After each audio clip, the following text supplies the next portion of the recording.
And here we go.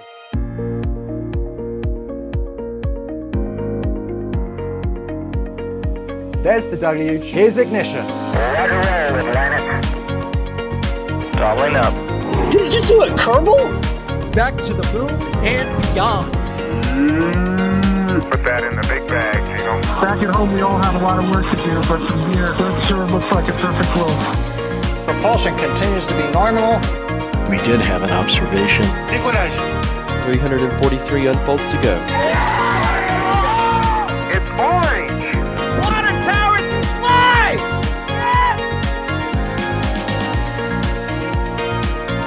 Bingo! Right in the center.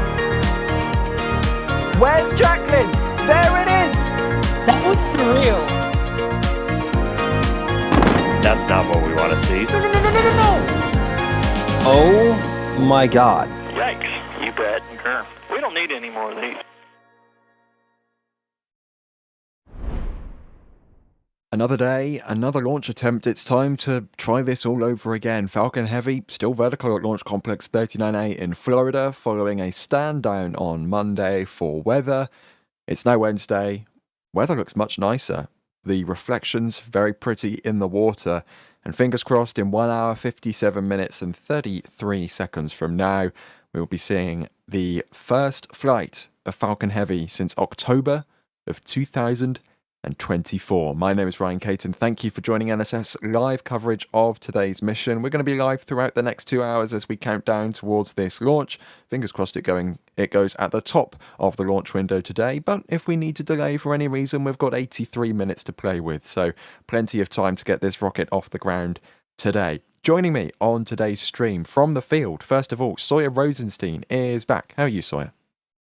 I'm doing great. It's deja vu again, as we now wait for Falcon Heavy to launch this time. The weather definitely different from last time. I'm sure we'll talk about that, especially given the official forecast is a lot more favorable to start with today. Also joining us in the field, Max Evans. How are you, Max? Good morning, everybody. Feeling much better today, Ryan. As we have already said twice already, the weather is looking much better, and the light should hopefully be a lot better as well. So things are just hopefully better all around, and hopefully the vehicle is healthy and happy and ready to head to space in just under 2 hours. Also in the field, we've got Jerry, and behind the scenes pressing all the buttons for us, Jay Keegan, as usual. And it's yeah, we've got some wonderful calm waters, some wonderful reflections being bounced off those calm waters, which we're looking at right now. I mean, we've said it twice, why not say it for a third time? Sawyer, how's the weather looking? How does it compare to Monday? Monday, we were literally getting rained on here at the press site in the middle of the countdown, so it's a lot better this time. Those were the big puffy cumulus clouds that had potential rain and potential lightning with them. That was the original concern. And as for today, the official forecast now saying weather is 90% favorable, with the only concern being those cumulus cloud rules. As of this moment, there are more of the thin, wispy ones, which are not an issue for launch, but hopefully the big, thick rain clouds stay away. And while we're at it, why don't you give us a little rundown on what we are expecting to see today? Of course, this is Falcon Heavy, 12th flight of Falcon Heavy, and give us a little rundown on, well, the rocket itself and the payload which is on board. Absolutely. So this is the ViaSat-3 F3 mission. So flight 3 of it. So the first two were launched earlier. The first one actually launched on a Falcon Heavy. The second one launched on an Atlas V. And now this is the third to complete the internet system that they use. So it's a way to provide internet to airplanes, to mariners, to homes and businesses, as well as for government uses. And that goes into geostationary orbit, which is where this will end up going, and beaming down internet signals across the globe. In particular, this one is going to be servicing Asia and the Pacific region of the world. The previous two satellites that they launched were for the Americas and for Europe and Africa, respectively, although because of issues with that first satellite, they're actually switching places. Wonderful. And of course, I should say, if you have any questions or comments for us, you can tag us in chat at NASA Spaceflight or at NSF. As we get through the countdown here, we'll be doing our best to answer as many questions as possible out of the chat. And of course, we've got the super chats coming in as well, which we're very grateful for. But you don't have to super chat, just put it in normal chat. Anyone can put it in normal chat. That's the great thing. And we will be doing our best to answer as many questions as possible. Now, to get things started, Max, it has been a little while since we last saw the previous Falcon Heavy fly, all the way back in October of 2024 with the Europa Clipper mission. Is there anything in particular you're most excited to look out for with this particular flight of the Falcon Heavy? I think christening that new landing zone might be one of them, perhaps? It's already been christened twice already. I think having the ability to land a booster over at LZ40 and then a booster over at LZ2, because SpaceX still has access to LZ2, is always going to be a sight to behold.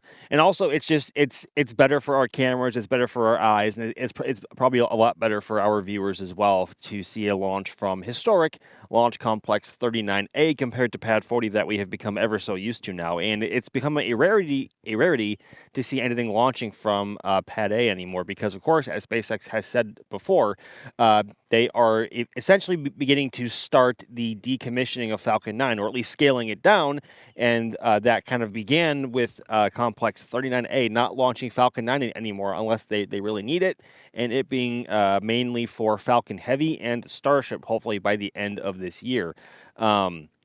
So it's just nice to see this pad back in action again. In my opinion, it's one of the prettiest, if not the prettiest, to watch. And also just seeing a tricore monster fly in general is not a sight that we get so often. Because before this, the only other really heavy tricore rocket that we got was Delta IV. And that last launched in April of 2024, which is already two years ago. Good grief. So I think just seeing a tricore rocket fly is always a unique treat in itself, and the fact that these side cores are coming back to land is just a bonus. Indeed. And speaking of those boosters, Sawyer, we have a couple related questions here. Jim Bale is asking, is one booster being expended? And Jonah is asking, what are they recovering? Technically, yes, one of them is being expended, but it is not the side cores. It is that center core that is a brand new booster that will be on its single only flight. That is B1098. We saw that actually being static fire tested back in September over at McGregor in Texas on our McGregor 24 live feed cameras there. Meanwhile, the side cores are indeed set to return. So that is B1072 on its second flight. Its first flight was actually a different Falcon Heavy mission, goes U.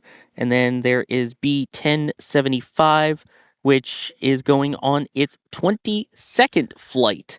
So if you look and see one of them is a little sootier than the other, then you'll know exactly why. So, yeah, that one's had quite the flight history, including 18 different Starlink missions, SDA-0A, Sarah-2, and Transporter 11. And one of those will be returning to LZ-40, which is the new landing zone here at the Cape Canaveral Space Force Station after they retired LZ-1 and 2 for Falcon 9. But wait a minute, there's still a second booster. That one is going over to LZ-2, which technically they have the use for only for Falcon Heavy in the meantime. And it's weird as well, because 1072, as you were just saying, Sawyer, last flew on the Goes U mission back in June of 2024. And that was the first time we had seen a Falcon Heavy with 3 brand new cores, I think, since STP2. No, since ArabSat-6A back in 2019. And the first time ViaSat flew on Falcon Heavy, of course, all 3 cores were expended, but both side cores at one point used to be Falcon 9 boosters that were then converted to Falcon Heavy side cores, but without any of the landing hardware, so they didn't have grid fins or landing legs. However, in this case, we have a Falcon Heavy side core that has always been a Falcon Heavy side core, but hasn't flown in 2 years. Then we have a brand new center core, which is not going to be recovered and obviously flying for its first and only time. And then the booster, which is not in view because it's being blocked by the TE right now, has spent its entire life so far as a Falcon 9 booster, which has just now been converted to a Falcon Heavy sidecore. So Viasat, I guess, loves to use a Franken Heavies because, again, the first time, their first flight back in April of 2023 with their first flight on Falcon Heavy, all three cores obviously had much different lifespans. One booster, I think, had flown 8 times. The other had flown like 16 times. And then obviously the core in the middle was not had never been flown at all. So it's very strange seeing such a Falcon Heavy with such discoloration or such a color palette like this, and then you also include the white inner stage, which is unique to Falcon Heavy, and then also the gray mission extension kit on the RP1 tank of Stage 2. So yeah, very strange. It's a very strange looking rocket, but honestly, just seeing a 3-core Falcon out there is not something that we are ever going to be complaining about. Absolutely. And even in its most kind of reusable configuration, this is a heavy lift rocket. But if you strip it back to its fully expendable configuration, it actually gets upgraded to a super heavy lift rocket, believe it or not, because of how powerful those nine cores are. But still, in that just a heavy lift rocket today, unfortunately, just a heavy lift rocket today with that expendable center core but reusable side cores. We have gotten some support coming in the first 15 minutes or so of the stream, so I'm going to go through these. First of all, before we even went live, Shazbert Toddbot, thank you for your support. Grissu with the boop, thank you for the €2 support. And Good Joe Guy, thank you for your support as well. What are the odds we actually launch today? As always, thanks for the great coverage. Sawyer, you spoke about it just a moment ago. The weather is, or the forecast is saying 90% in favour. What's your personal prediction, though? Are you confident in a launch today? I'm a lot more confident in the launch today than I was the other day. And it's funny because I went into the other one going, oh, I'm pretty confident. The skies were clear. And as the clouds started rolling in, it was that oh crud moment of, well, this might be an issue. The other concern was the fact that Falcon Heavy hasn't flown in 18 months and Launch Complex 39A hasn't hosted a launch of any kind in months because they were originally using it for Falcon 9 as well, but have since stopped flying Falcon 9 from this pad to focus on Falcon Heavy launches on the left portion of your screen, as well as working on all the Starship infrastructure that you see on the right side of your screen there. So the fact that the pad was able to fuel the rocket and get everything ready to go was a very good sign. So having seen it fully fueled and having seen the skies and the 90% favorable forecast, I have a better feeling about today. I mean, the water is just one very good visual indicator of how calm things are right now, because you can see the reflection of the launch pad in the water itself, which is, really, really, really pretty. And you can also see on the right side there, the flag that's barely waving at all. The wind is really, well, not there.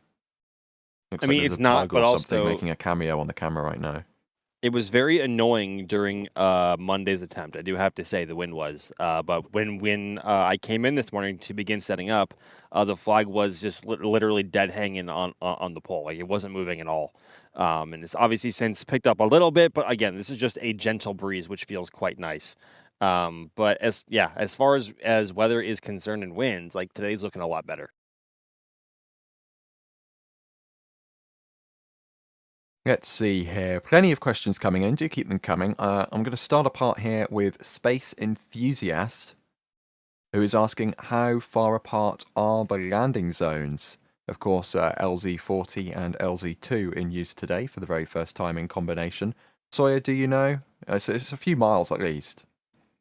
Yeah, again, the whole, like Julie was talking about on the first attempt, close is very relative of how you see it. Obviously, LZs 1 and 2 were almost directly next to each other, so it was a lot closer. These, it's at least 1.5 miles away from the other one, I believe. Max, I don't know if you have any more specific numbers, but it's 5.5 miles from Yeah. LZ40 to LZ2.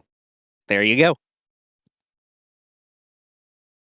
And because of that, of course, depending on where you are watching from in person, the time that the sonic booms from the return that will change depending on where you're watching from. So, for example, our microphone, which will of course be at the press site, which is right by the big vehicle assembly building, that's going to hear the sonic boom from landing zone 40 about 20 seconds after it happens. But from landing zone 2, it will take about 40 seconds to reach the microphone. But of course, if you're in a completely different location, if you're exactly rotated 180 degrees around, you'll be hearing the sonic boom from landing zone 2 20 seconds after it happens, and the sonic boom from LZ-40 40 seconds after it happens. So it's going to be very interesting to see how the different timings take place there, because of course the speed of sound is only 340 meters per second, so it takes a little while for the sound waves to actually travel throughout the environment. So that's going to be really interesting. More of a not really a double sonic boom, but more of a sonic boom followed by another sonic boom in a few business days. Or if you're perfectly in between the pads, I suppose they'll happen at the same time. But you need access to the Space Force base for that one, so I'm not sure if that's a great idea. We have... Yeah, I wouldn't try that. Yeah. Skull, thank you for the question. They are asking, why expend a new booster? Why not expend an older one and reuse the newest one? Well, Max, they haven't exactly had great success recovering Falcon Heavy boosters, center cores, that is.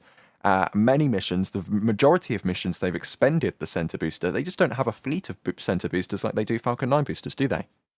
No, and they're also built a lot different as well. So a typical Falcon 9 booster is built with thinner tank walls, and then also is not built because of those thin tank walls and lack of supports on the aft and forward sections of the booster to support thrust on either side of the side cores, right? And so as a result, the center cores are a bit heavier than the side cores themselves, and also have those struts and differing in the differing interstage to support the extra loads being input from each side from each booster. So it needs to be strong enough to handle that, but also because of that and how much heavier it is, if you put grid fins and landing legs on it, you're also adding more weight to your booster itself, and therefore decreasing the performance that it can do in flight. So they haven't tried to recover a Falcon Heavy side core since the STP-2 mission way back in 2019, before we had that about 3-year break in between STP-2 and USSF-44, which launched right before Artemis 1 in 2022. So and that was the debut of the fully expendable center core. Although, like that being said, there is a chance that with the upcoming Astrobotic mission, hopefully around the net or no earlier than July timeframe, SpaceX has said that a center core recovery may be on the table for that mission, given the parameters at hand there.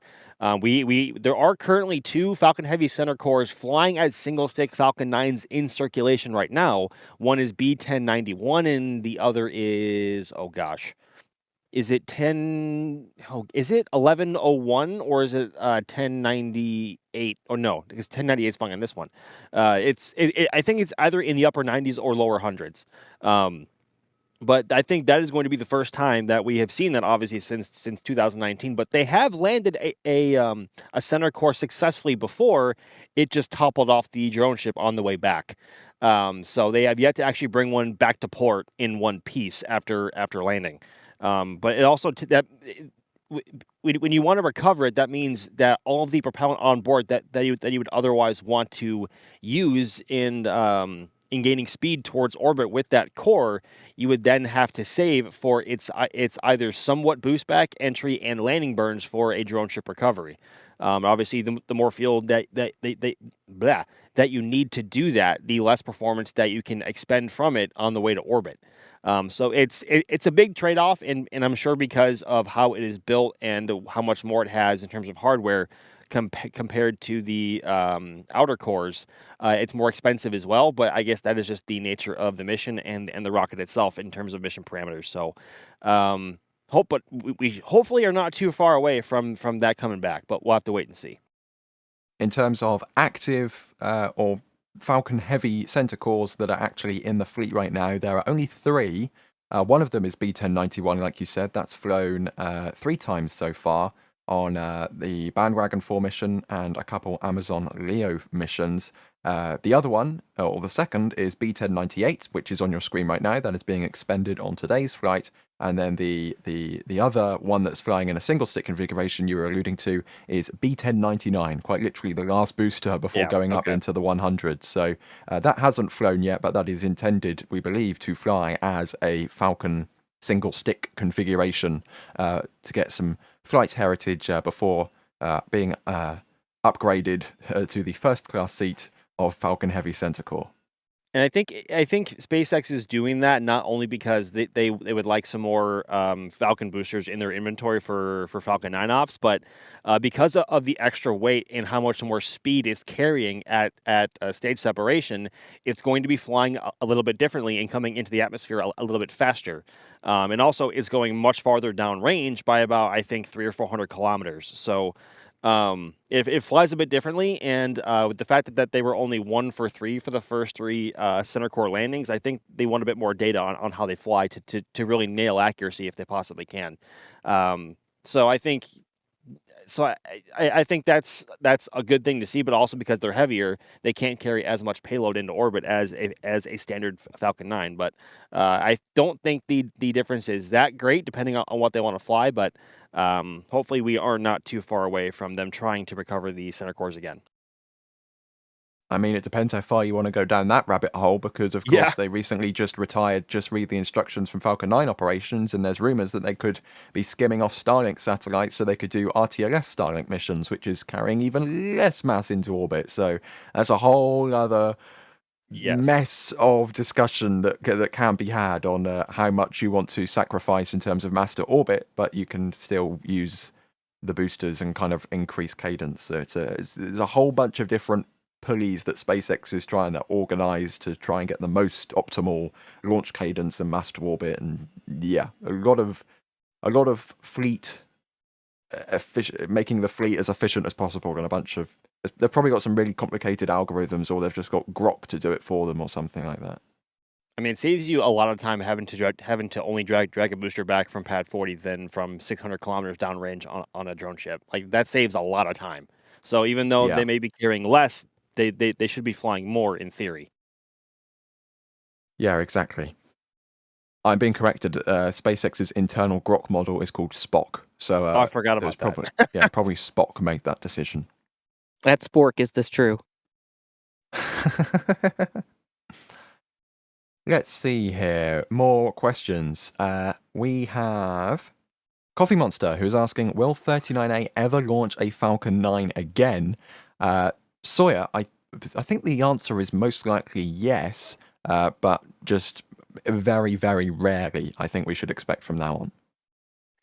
I mean, if that even happens again, if we're being perfectly honest, because their cadence has slowed down a bit, obviously, with retiring Just Read the Instructions now. They have Space Launch Complex 40, the busiest active launch pad in the world. So there's that. But otherwise, I mean, they're really all in on Starship.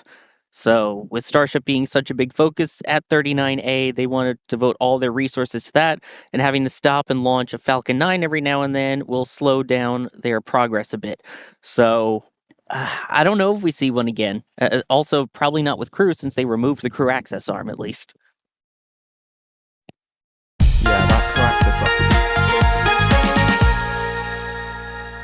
SpaceX tweet. SpaceX saying that all systems are looking good for Falcon Heavy's launch today from Florida, and that the 85-minute window opens at 10:13 this morning. But teams are keeping an eye on the weather. They're saying that again. I'm not sure if they just duplicated the post from yesterday, because the window isn't 85 minutes long. Is it 85 minutes? Maybe it changed. It is 85 minutes. It is 85 minutes. It was updated. I thought it was 83 minutes. But they do have some different pictures from yesterday, so... I mean, I think at this time of the year, so we are beginning to enter the summertime weather patterns here in Central Florida, meaning that the typical saying that we get normally at that time of year is it'll rain basically every afternoon because of the higher temperatures and higher levels of moisture in the atmosphere. The atmosphere is a lot more volatile and can change rapidly, as we saw on Monday when it wasn't supposed to freaking rain at all, and it rained on us 3 times. And there is a bit of clouds in the area. They are moving, but like none are looking super threatening right now. But again, we still have an hour and a half left until the window opens, and a lot can happen in an hour and a half, let alone a half hour here. But I'm for those who are worried, don't be worried yet. Like there is nothing. The clouds themselves more often than not are not a deal breaker. So. Yeah, but I think it's just worth noting that weather here can change very quickly, and I think that's what SpaceX is trying to allude to. And if I may quote for a moment from the 45th Weather Squadron over at Space Launch Delta 45, they're the ones that do all the official forecasting. They say that there's limited threats for any Atlantic showers for the rest of the day. Winds veer southerly or even southwesterly into Wednesday, with the high settling southwards, increasing mid-level moisture as an upper-level disturbance moves north. But no significant precipitation threat is expected on Wednesday. Mid and upper-level cloud cover will be on the increase. Therefore, the thick cloud layers rule will be the main concern for a Wednesday morning attempt. Notice how they said Atlantic showers. They didn't say inland showers, which can also happen. Yeah. So as we saw Monday, yeah. as we saw exactly. So I'm taking that sort of with a grain of salt, as you always should with weather forecasts here in general in the summertime. But yeah, I don't not at the moment there is not much to worry about.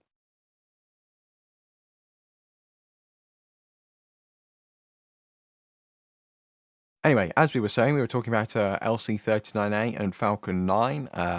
One other part, in addition to the crew access arm, which has been removed and rolled away now, another reason why they could have to launch Falcon 9 from there is because it has the methane side of the tank farm for the intuitive machine landers, which is another thing. So if they need to launch one of them landers, then unless they want to build a mini methane tank farm at Space Launch Complex 40, then 39A is currently their only choice for that, I believe. And I think they have one more launch on contract with them as well. So we had IM1, IM2, and we have IM3 coming up. I'm not exactly sure when, but that is on contract for Falcon 9. Let's see here. We have a very interesting question here from Moserphil, who is asking, could we ever see a Falcon Heavy with the side boosters landing on drone ships? We might have been able to see that, Sawyer, but one of them isn't going to be a drone ship much longer.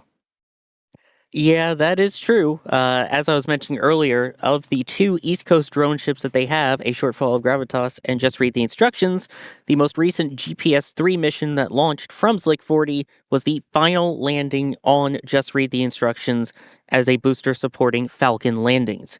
So it will still be in the fleet. It will be used as a Starship transport vehicle now instead, along with the other one that they just recently got. So return on investment, but we'll see. I mean, again, Kiko Donchev did have that post at one point basically saying, look, we have plans on the way out to have 2 booster landings for Falcon Heavy. I don't know how they're going to do it now without the second drone ship, but we'll see. Right, Jacqueline? Oh my gosh. I mean, yeah, Jacqueline, by the way, though, is Blue Origin's lander that they just used for the most recent Blue Origin New Glenn flight. But, I mean, there are Starlink dishes on it, if that counts for something. I mean, it just... not return on investment. Well, I forget the name of it. I'm sorry, I'm drawing a blank on it, but yeah. Never tell me the odds. Thank you. No, I meant the other transport ship for SpaceX. Mormac 31. Oh, you'll thank me later. You'll thank me later. Thank you. Yes, no, I'll thank you now. Return on investment is Rocket Lab's drone ship. Yeah. Too many drone ships. We're drone shipping too hard. Marine assets suck, guys. As a quote from Peter Beck.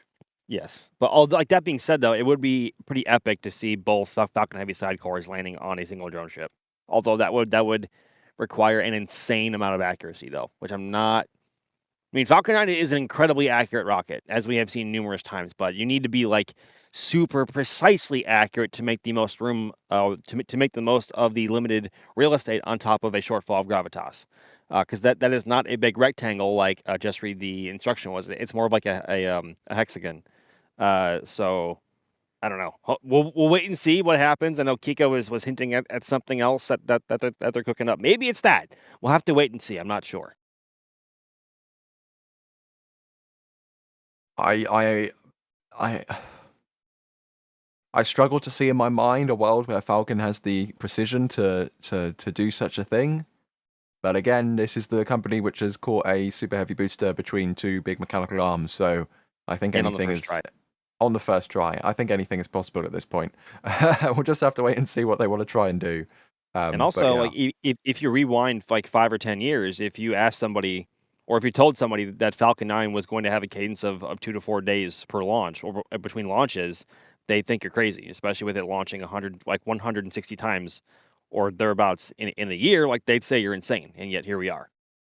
The fact that we had 100 launches from the Cape, from all Yeah. of the launch pads between KSC and Cape Canaveral Space Force Station in a year alone, didn't think that would be happening in 2025. Yeah, I mean that's literally a launch every 3.6 days. That's a lot of launches. More launches, more better. More launches, more better. Max, you'll like this question. Skull is asking, are starships going to be transported upright or hot dog style? Oh my gosh, nice. So they're going to be transported hot dog style or horizontally. So the current plan, as far as we understand it, is SpaceX is going to be utilizing Marmac 31, aka you'll thank me later, and now just read the instructions, which is I would presume going to be modified to fit both super heavy boosters and ships on it horizontally. Because transporting vehicles as tall as super heavy boosters and ships, even though ships are shorter than boosters, they're still taller than space shuttle orbiters. They're very big machines, and transporting those vertically, especially over a surface like water and the Gulf, as uneven as it can be, also depending on weather conditions and swells, they are very well subject to being tipped over, right? And obviously, we've seen that happen with Falcon before. We do not want that to happen with Starship, especially when they have no way to actually build those yet here in Florida. So they're going to be using both just read the instructions and you'll thank me later to have both boosters and ships transported here horizontally. Although we have yet to see them really practice any way of breaking the vehicles over for horizontal transport, because as we've seen to this point, they have only been transporting them either to and from the pad and the production site and masses vertically. It's not like Falcon 9, because Falcon 9 is built to be transported horizontally. The way Starship is right now, it's not. So they'll have to probably apply some extra pressure inside to help its structure, and then also maybe kind of like Centaur, maybe apply some tension on either end of the booster or ship to like pull it and help it maintain its shape better, because that's what ULA has to do with Centaur because of how thin the actual tank walls are. So in the end, I think both you'll thank me later and just read the instructions will look a bit like the Pegasus barge, which is currently closer to Sawyer than it is me right now, but that is currently here at the turn basin at the Kennedy Space Center. I in memory of the hot dog, I made a little thing yesterday. That's amazing. My goodness. I think for context here, we were just in the back channel, the camera control back channel yesterday during the rollout of the Artemis 3 core stage, which was obviously unloaded yesterday, and I made like some stupid comment like that's one big hot dog, and that made it into the comms back channel, and then I posted about it, and then Ryan made this masterpiece. So that's how the joke started. So it's an Artemis sandwich? It's hot dog is not a sandwich. There we go. Chat, begin your arguments. We need to poll. We need to poll. It's a dog, not a sandwich. Jesus. I'm going to swiftly move on. Lego Rocket is asking if they will hear the sonic boom from Orlando. I think that might be a little bit far away, but then again, I'm not a local, so I don't know. I mean, I think that'll depend greatly on the atmospheric conditions. I've never watched or tried to listen for a launch that far away. Although I have heard, I've heard from people that sound has reached pretty far south of here, but it's different. The sound traveling south or north of the launch site is different than traveling inland, because obviously, even if the rocket is traveling north or south, it is still traveling away from Orlando, and obviously, the farther away you are, the more difficult it is for the sound to reach you, depending on how much moisture is in the atmosphere, the winds, in terms of what direction they're blowing, how strong, clouds, etc. There are so many factors, but D is confirming in the back channel that that sonic booms have been heard from Orlando before. So that's actually interesting. Wow. I've never, that's. Yeah. I mean, I imagine it's very subtle. I mean, it's not like being smacked in the face like you would here. But the fact that the fact that you can hear it at all that far away is pretty impressive. Yeah, I've heard people say that they've heard it from Orlando if you go west. I mean, I've heard people saying that they've heard the sonic booms for the RTLSs as far south as Fort Pierce, Florida, which is very far south in comparison to the Cape here. It's about an hour drive from there. So it's Yeah, impressive. It's like 80 miles away. Yeah. I mean, And I'm just again, it's looking at the map atmospheric here. conditions and the winds and everything have to be just right. So, and that's part of the fun of these launches is, Max and I, I'm sure, have been to so many of these, yet they're all so different because the atmosphere is different, the sky is different, the clouds are different, the sound is all slightly different every time, and that's what makes it fun. Yeah, I just brought up the map here, and depending like which part of Orlando you're in, you're like 35 to 60 miles away from the landing zone. And the fact that the sonic boom can travel that far, like going 80 miles to Fort Pierce down the coast, is pretty mind-boggling. In chat, Telstar86 says that the hot dog is more like an Artemis baguette. If it was an Ariane 6 core stage, then it would be a baguette. Ha ha ha. Can someone clip that? Thanks. So wait, hang on a second. So if I actually think I have a theory, and that the SLS core stage is actually a brat, while like a Delta 4 core is a hot dog because of the size differential. Are you even able to take size differential into consideration when we're literally talking about the Artemis 3 core stage, which is massive? Way off the rails here, folks. Yeah, I think I'm going to move on because we've been getting some support, and I think we should probably thank the people supporting whatever this conversation is. I don't know why you'd be supporting whatever this conversation is, but we're grateful either way. Bideford is in chat, as always, with a $50 super chat. Oh my goodness, thank you so much, Bideford. Looking forward to an awesome launch. Us as well. Fingers crossed the weather remains cooperative. As we can see, the TE is starting to vent. Vlog Minecraft 222 is asking, will Okeechobee hear a sonic boom? I mean, literally, what we were just talking about.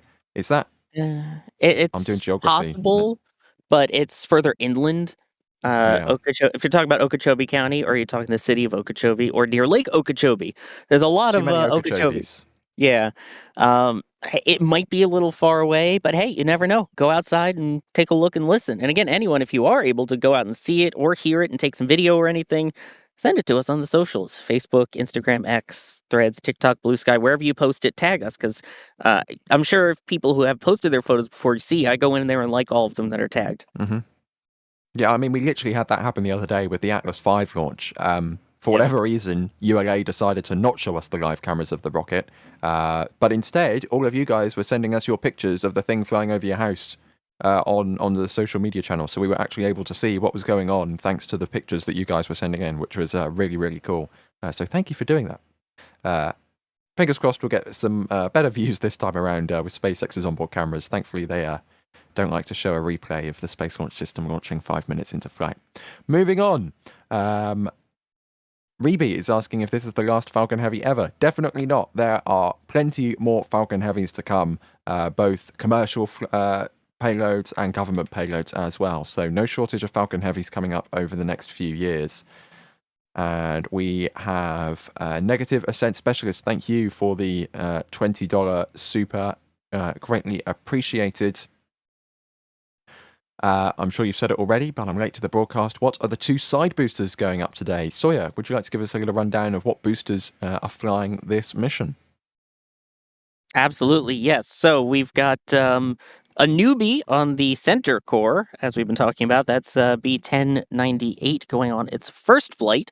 Now, if we go to the side cores, we've got a relative newbie and a very seasoned veteran. So we have B1072, which previously flew on Goes U back in June of 2024 as its only flight, which was another Falcon Heavy. And then if we go over to B1075, that one has launched SDA-0A, Sarah-2, Transporter 11, and 18 different Starlink missions. So if you're wondering which booster is which, just look at the picture and see which is the sootier of the two, and there's your answer. Thankfully, we no longer have to try and guess or zoom in and try and see the serial number of which booster is which. It's pretty obvious comparing the soot patterns of a one previous flight to 21 previous flights. I'm sure B1072 and B1098 might be asking B1075 for a few tips and tricks to get this flight done today. Considering you can see the difference in that photo. Yeah, look at that. I mean, which one is the most used one? Boy, I can't tell. Yeah, it's like the Office meme. They're the same picture. Yeah. Telstar 86 is back again. Okay, last one. It's a BLT, Big Lunar Transporter. Ooh, all right. How about this? If you think that a hot dog is a sandwich, hit the like button. If you don't think the hot dog is a sandwich, also hit the like button, because it's cool to like the stream and get more people into it. How about that? I think that's a flawless method, Sawyer. Thank you, I try. Let's see here. Again, if you have questions or comments for us, loads of you are doing it already, but feel free to tag us in chat at NSF or at NASA Spaceflight. You don't have to do a super chat or anything, just a normal chat, and that brings it into the queue here. We have a question here from William, who is addressing to Sawyer/Max. Any advice for a novice photographer on how to take a good streak shot? I have a Nikon D3500. I'm not at this launch, but hoping to take one of these in the future. I think, Max, I'll let you take that one first, and I'll see if I have anything to add, because I have the Nikons. But in terms of the general how to do it, I'll leave that one to you, Max. Sure. So essentially, a streak shot is, in other terms, a long exposure, a long multi-minute exposure. And the settings that you want to use in terms of aperture, at least, are going to depend greatly on how far away you are. Whenever we want to do a streak shot from here at the press site or somewhere that's very close to the pad, we're usually around f20 to f22. So yeah, and for most lenses, that's about as tight off as the aperture blades can close off to. But if you're I don't know, maybe 10 to 15 miles north or 10 to 15 miles south, we could be in the neighborhood of like maybe F13 to F16, somewhere in there, and then exposing anywhere from 4 to 8 minutes, depending on how long you want to go and what you want to capture. It's best to expose for upwards of 8 to 9 minutes, especially for those streaks or mission profiles with a return to launch site landing where the booster has to pull a complete 180 and come back. That looks absolutely wonderful in a long exposure photograph. And also, if you expose for long enough and you are framed up correctly, you also get entry and landing burn in there as well, of course. So I think my obviously practice is king here, and try to get the experience under your belt. But if you're farther away, try to nail I would say probably the F11 to F16 range, and try out exposing for around 7 minutes. Yeah, and obviously your ISO is as low as it can possibly go. Yeah, and it definitely depends on the mission and the sky conditions, things like that. I've shot some of them at F-16 and some of them at F-25. It really is kind of just you have to go based off of what the conditions are and also what rocket you're seeing, because a Falcon 9 is going to be a lot less bright than an Atlas V 551 with those solids on it. So that's just something to keep in mind as well. And for Nikons, I would go in and turn off in your settings the automatic noise reduction setting that happens after you take a long exposure, because then however long your exposure was is how long it's going to need afterwards on just a blank screen where you won't be able to use your camera or see the picture. That way you get it immediately and it really doesn't need it. The more you know. Hopefully that was useful. Chat is still going on about hot dogs and sandwiches, but I'm just gonna. As they should. That's actually incredible. Yeah, I'm gonna keep talking about the rocket because that's probably what most people are here for. Hardwired is asking, will they recover the fairing today? So I'm pretty sure they do have the assets out to scoop up the fairings if they survive. Yep, these are basically the same type of fairings that we have for Falcon Heavy as they do for Falcon 9. So it's not like it's crazy out of the idea for them to recover it. But yes, I believe they are planning to recover these fairing halves, and it is Doug that is the vessel downrange ready to scoop them up after they re-enter and parachute down. Yeah, thanks to those super close-up remote set camera pictures, words that Max and the team managed to get, we have been able, I say we, Alex, has been able to identify the fairing halves as serial number 218 and serial number 169. Nice. The former having 18 flights before, that's the passive half of the fairing, the latter flying 25 times before the active half of the fairing. You can see there, quite easy to tell them apart because one side is a little bit more sooty than the other, although the top half they might have just cleaned off because they put the ViaSat sticker on and they want to make that side look nice for the cameras. That's also a possibility. I always like seeing the side-on or the horizontal view of the booster and or the whole vehicle, in fact, because you can see the tip of the fairings. It's not actually white all the way up. They are capped off at the top.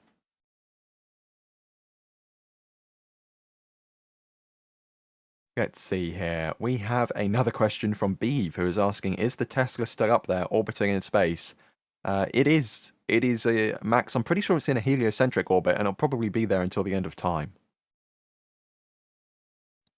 Yeah, and I want to say the last time we checked on its location, it is. Oh gosh, was it one? I think it was like 1.8.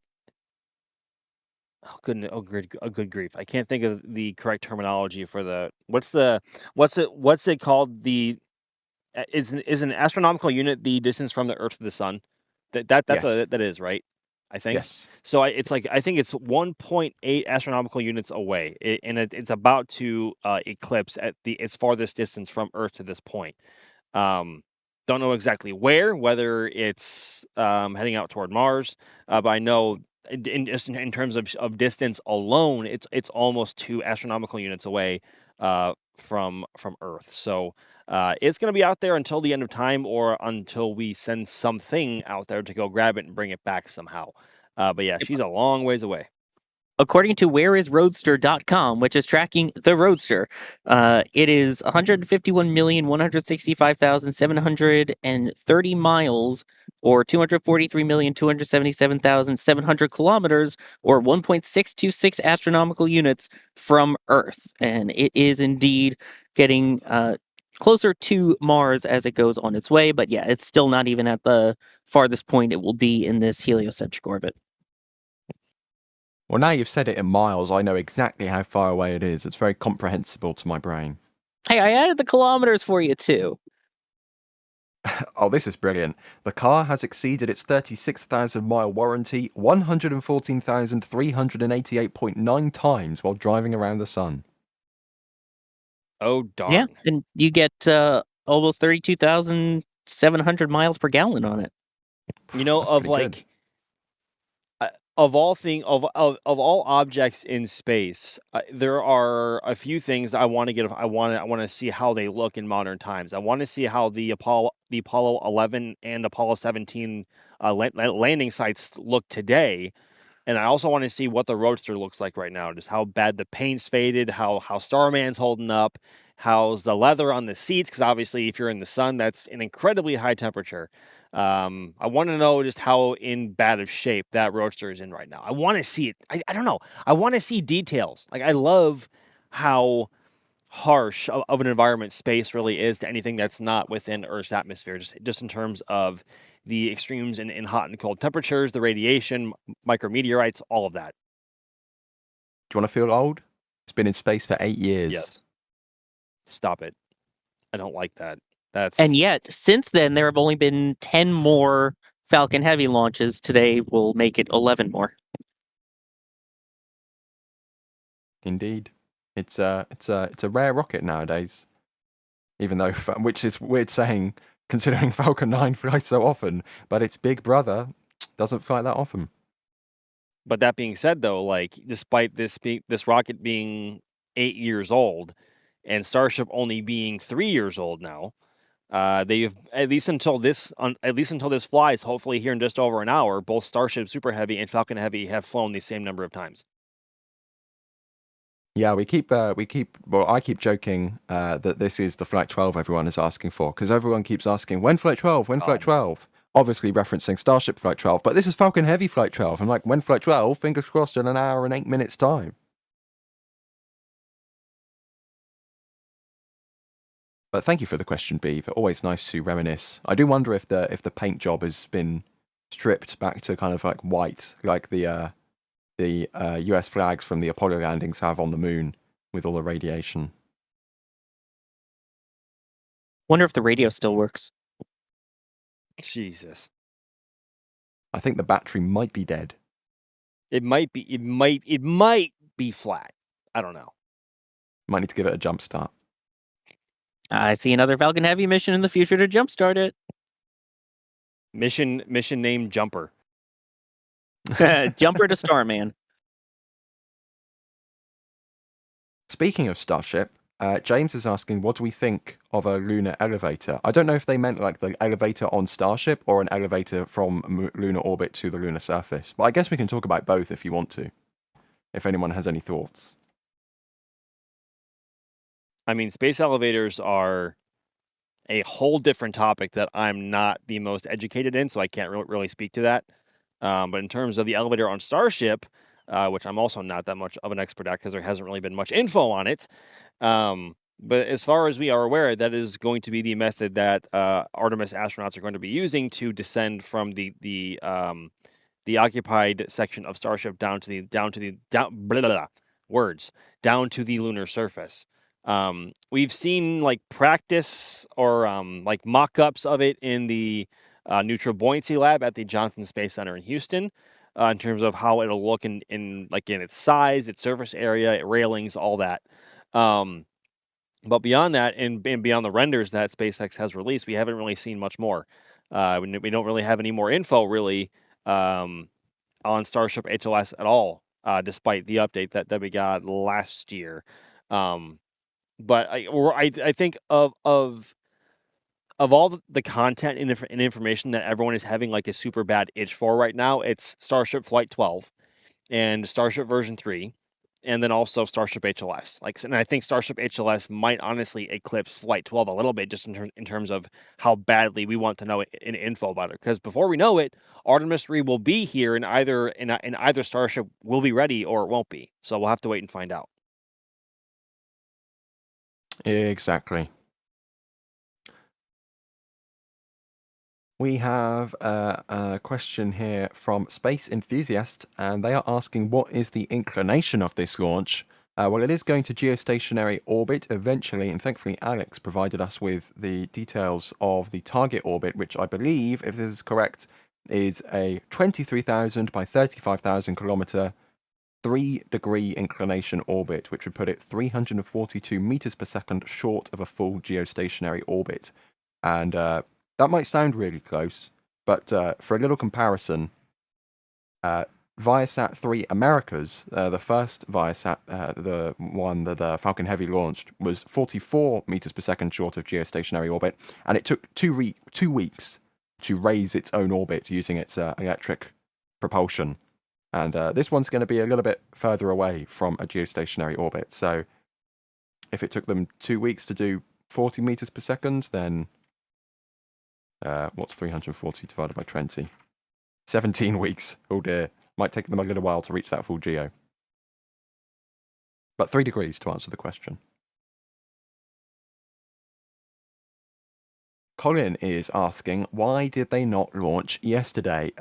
Sawyer, as far as I know, that was just down to needing more time to get ready. I mean, this is a big rocket, and they haven't launched this for a little while, so they probably just wanted an extra day to make sure everything's good to go. I'm sure that could certainly be part of it, was, just having time to look over everything, to recondense all of the propellants and everything to get them ready for another attempt. Also, there was the whole Artemis 3 core stage being removed from the barge right around the time it would have launched, so I think that also may have played a factor of not wanting to interfere with all of that operations, but yeah, as you pointed out, this is a very complex rocket. You've got 3 Falcon 9s essentially strapped together for Falcon Heavy. The pad hasn't been used in months. The ground support equipment, as a result, also hasn't been used in months. So if nothing else, at least it was a good exercise on Monday to see, hey, here's how the pad's doing. Here's how it works. And while we have a day, might as well take a look at everything, and anything that may have been iffy during launch day, just go and verify it. And speaking of the first attempt, Choco Froglight is asking if we could confirm if the weather is far more cooperative than the last attempt of the launch. Max, considering that you haven't had to bag any cameras or run away from the rain, I'm going to hazard a guess that the weather's a little bit nicer than it was on Monday.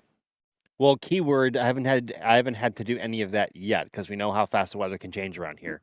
But yeah, just in general, the weather is a lot more cooperative today, which we are very thankful to see. And in terms of the official numbers from the 45th Weather Squadron, there is only a 10% chance of a weather-related violation today. So, and the primary concern just being the cloud thickness rule. So in terms of what the Mark 1 eyeballs are seeing, there are clouds in the area. Some may be thicker in their I almost said design, but they're not really designed, just in their nature, in their being. But we are also seeing lots of blue sky, and a lot of the clouds are higher up in the atmosphere, so nothing directly intruding on the launch for now.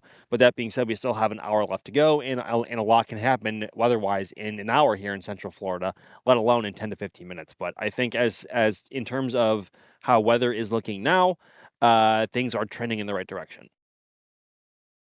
Yeah, a cheeky quick look at the radar, and there's like one bit of humidity that's over north of the shuttle landing facility. So my eyes say we're probably going to be okay in terms of rain. But like you said, Max, this is Florida. Things can just pop up out of thin air, quite literally. And it's a little bit unpredictable. Like it's amazing, like following the weather radar here in like June or July. Where you'll like come like maybe 3, 4, 5 o'clock in the afternoon. The skies will be like as they are now over me, just like, very marginal, scattered, thin white clouds with a lot of blue sky. And within a matter of 30 minutes, a cell can develop and just absolutely dunk inches of rain on you within 20 minutes. It's kind of insane, like literally coming out of nowhere. Yep. But that's just how volatile the atmosphere is in Central Florida once it gets into these summer months here. Yeah, Crew 11 comes to mind, where the weather was 90% favorable that day. It was the final LZ-1 landing. Or was that Crew 10? It was Crew 10. No, Crew 10 was a different issue. I think it was Crew 11. Yeah. So about 2 minutes before launch, all of a sudden, about 15 minutes, we're watching this cloud start to form, and then it's blowing towards the launch pad. And then about 90 seconds before launch, it blew right into the keep out area that they need for weather. And there went that launch attempt. It went fine the next day, though. But that was a 90% chance of favorable weather, and it didn't go that day. And I saw someone asking earlier in the stream, well, what's the lowest percentage that they've gone in? I believe I've seen them launch with 10% favorable conditions. I know for a fact I've seen 15% favorable. I've seen them launch in 5. Oh, you have seen 5. Just Name because, that but tune.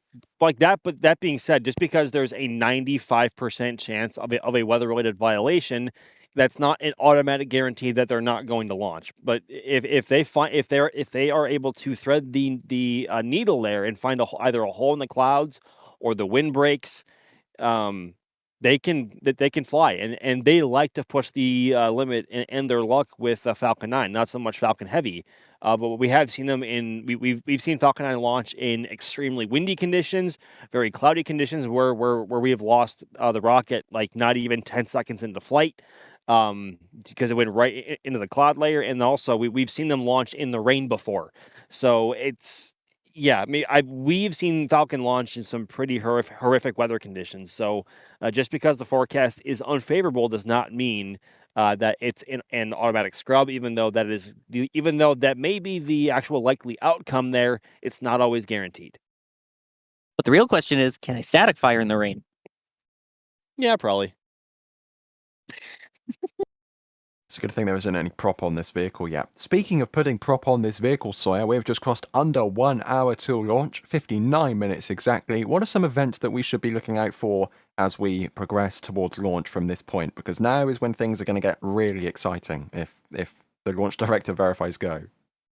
Absolutely. So yes, hopefully we get that verified go for launch at about the T-minus 53-minute mark. And if so, then at T-minus 50 minutes, that is when they begin loading in the RP-1, the rocket propellant 1, the refined kerosene, onto stage 1s. I guess it's stage 1 boosters. 5 minutes later, T-minus 45 minutes, that's when they start the LOX load on stage 1. At T-minus 35 minutes, the same time that we're used to seeing for Falcon 9 launches, that is when the second stage RP-1 load begins. So from that point, it's mostly similar to what we're used to seeing for Falcon 9, with the exception of the 20-minute, 20-second vent happening closer to 22 minutes and 20 seconds. And then the stage 2 LOX load begins 18 and a half minutes before launch instead of 16 minutes as we're used to seeing with Falcon 9. The rest of it continues the same with the engine chill at T-minus 7 minutes, and then Falcon 9 entering startup at 1 minute, and hopefully the go for launch at 45 seconds before liftoff. But a reminder, once they do give that T0, that is a commitment to that T0. They cannot hold, they cannot move around because of the way that they chill their propellants. So once they commit to go for prop load, they are committed to that exact T0. Exactly. And, we've been saying there's an 85-minute launch window they can play with today. And if they spot something before they get into prop load, they can push the launch into that 85-minute window. But if they are confident in the opening of the window and they start prop load, then that time is locked in for today. If not, the propellants would get too warm, they'd lose their density, and the vehicle would lose performance, so it wouldn't be able to actually deliver the satellite to where it needs to go, which is why that restriction is in place. And if it's anything like Monday, then we might not hear from SpaceX straight away when they give that go for propellant load. Our first indication is either going to be visually seeing frost start to rise on the side core of Falcon Heavy, or a SpaceX tweet. But on Monday, it was the visual indication first. But fingers crossed we do hear something. We'll need a counter today, just like of how many times we say Falcon 9 instead of Falcon Heavy, just like saying Kuiper instead of Leo. Yes. Luckily, technically, there's a Falcon 9 booster which has been converted to a side core, so it's kind of the same thing, but it's not the same thing. It's not like the vehicle's been renamed to a much less cool name. Anyways, what could you be referencing? We've been getting some support. Dave, thank you for your support. How could they ever land 2 Falcon 9s on one ship without the plume interaction causing chaos? I mean, that's a good question. We don't really know, because Kiko Donchev was like, we have a plan, wink wink, and then shut up, and hasn't said anything since. I mean, I don't think it's going to be that big of an issue, to be honest with you. I mean, it could be, but honestly, it's not like trying to fly a helicopter where if you have a whole bunch of just wash around the prop, like and that may cause you to lose control of the vehicle. Obviously, Falcon 9 is not trying to produce aerodynamic lift there, right? So it may cause some instability troubles and challenges with the single Merlin engine that conducts the landing burn. But I don't think it's going to be as big of an issue as some may think. But I could be way wrong there. Astro 95. But Oh, go that on. being said, though, hang on. They to try and avoid that, they could try they could try landing one a few seconds ahead of the other, so the actual plumes are not going to be directly interacting with each other, and they could do that by separately timed entry burns and separately timed landing burns as much as they can to create as much difference or a differential in their times as possible. So I don't know. I'm just spitballing. I'm just brainstorming here. Yeah, those are my the thoughts. big issue is those radar altimeters that they have at the base of those side cores that they use to assist with the landing. If they're too close to each other, and again, like you said, that plume interaction, that could be an issue causer. Astro 95 Media, hello Nathan, in chat has a great story here from STS 116 saying that they started the day with a 90% chance of weather violations at liftoff time. Weather violation probability had fallen to 10%, and off they went. Yep. So weather can change, and there's nothing new. Breaking news, other changes. Yeah, breaking news. The sky is blue. Is it actually blue? It's kind of, yeah, it's a little bit blue. Yeah, it's cerulean. I don't know. I said the sky is blue, and then suddenly one of our cameras, I'm looking at our multi-view, one of our cameras pointed up towards the sky, and I thought, oh, we're going to show the sky? No, Jerry's just cleaning a camera. Swiftly moving on. Jose, thank you for your support. What do you think about making a photography video on recommendations and settings for all us amateur and enthusiasts? Maybe, or an article, maybe like a NSF's guide to taking photos of rockets. Maybe that's something we could do. I would not be opposed to that. Yeah, we'll have a think about it. Yeah, I like that idea.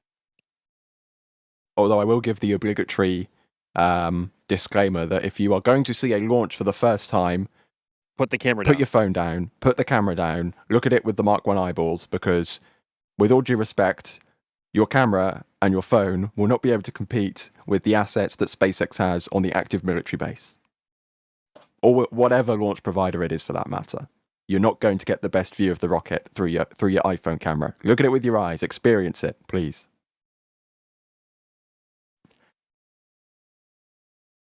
We have a question here from Flippers79 McGregor asking, how does the rocket get the soot? Sawyer, why do these vehicles get sooty when other vehicles like New Glenn don't?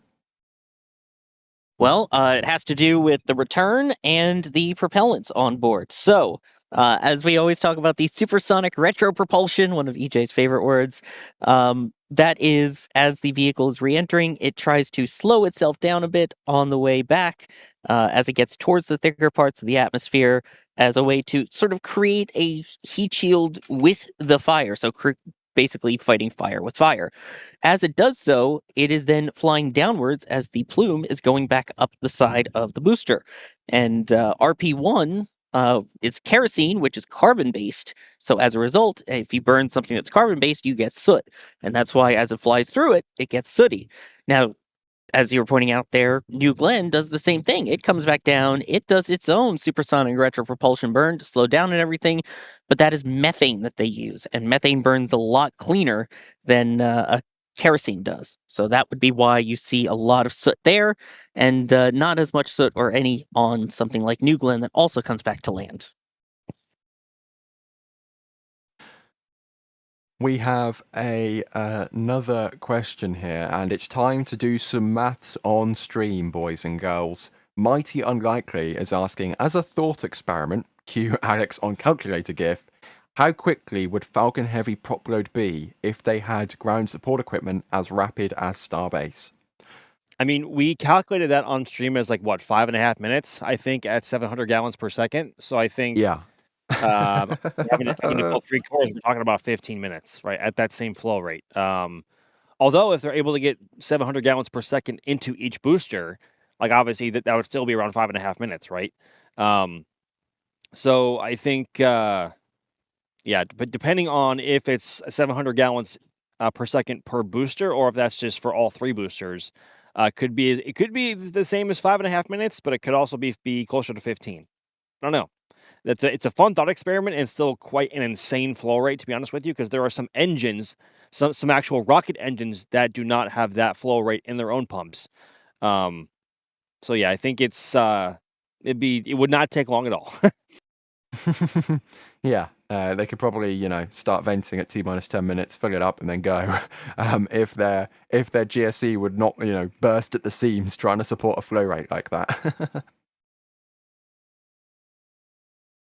Oh my goodness gracious. Joa has done a $321 tip at tips.nasaspaceflight.com.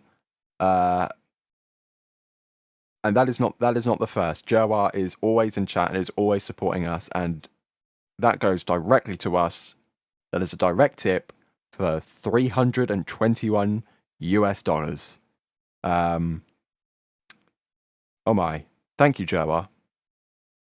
Thank you. That is very, very muchly great. Muchly. There you go. You've broken me. I'm very much greatly appreciated. Not the only one Chat. broken there. Thank you. And I appreciate the 3-2-1. Hopefully we get the liftoff portion after that today. Yeah. I mean, chat is already doing it, but chat, make sure to thank Joa, because that is support like that helps to make what we do possible, because we are NSF.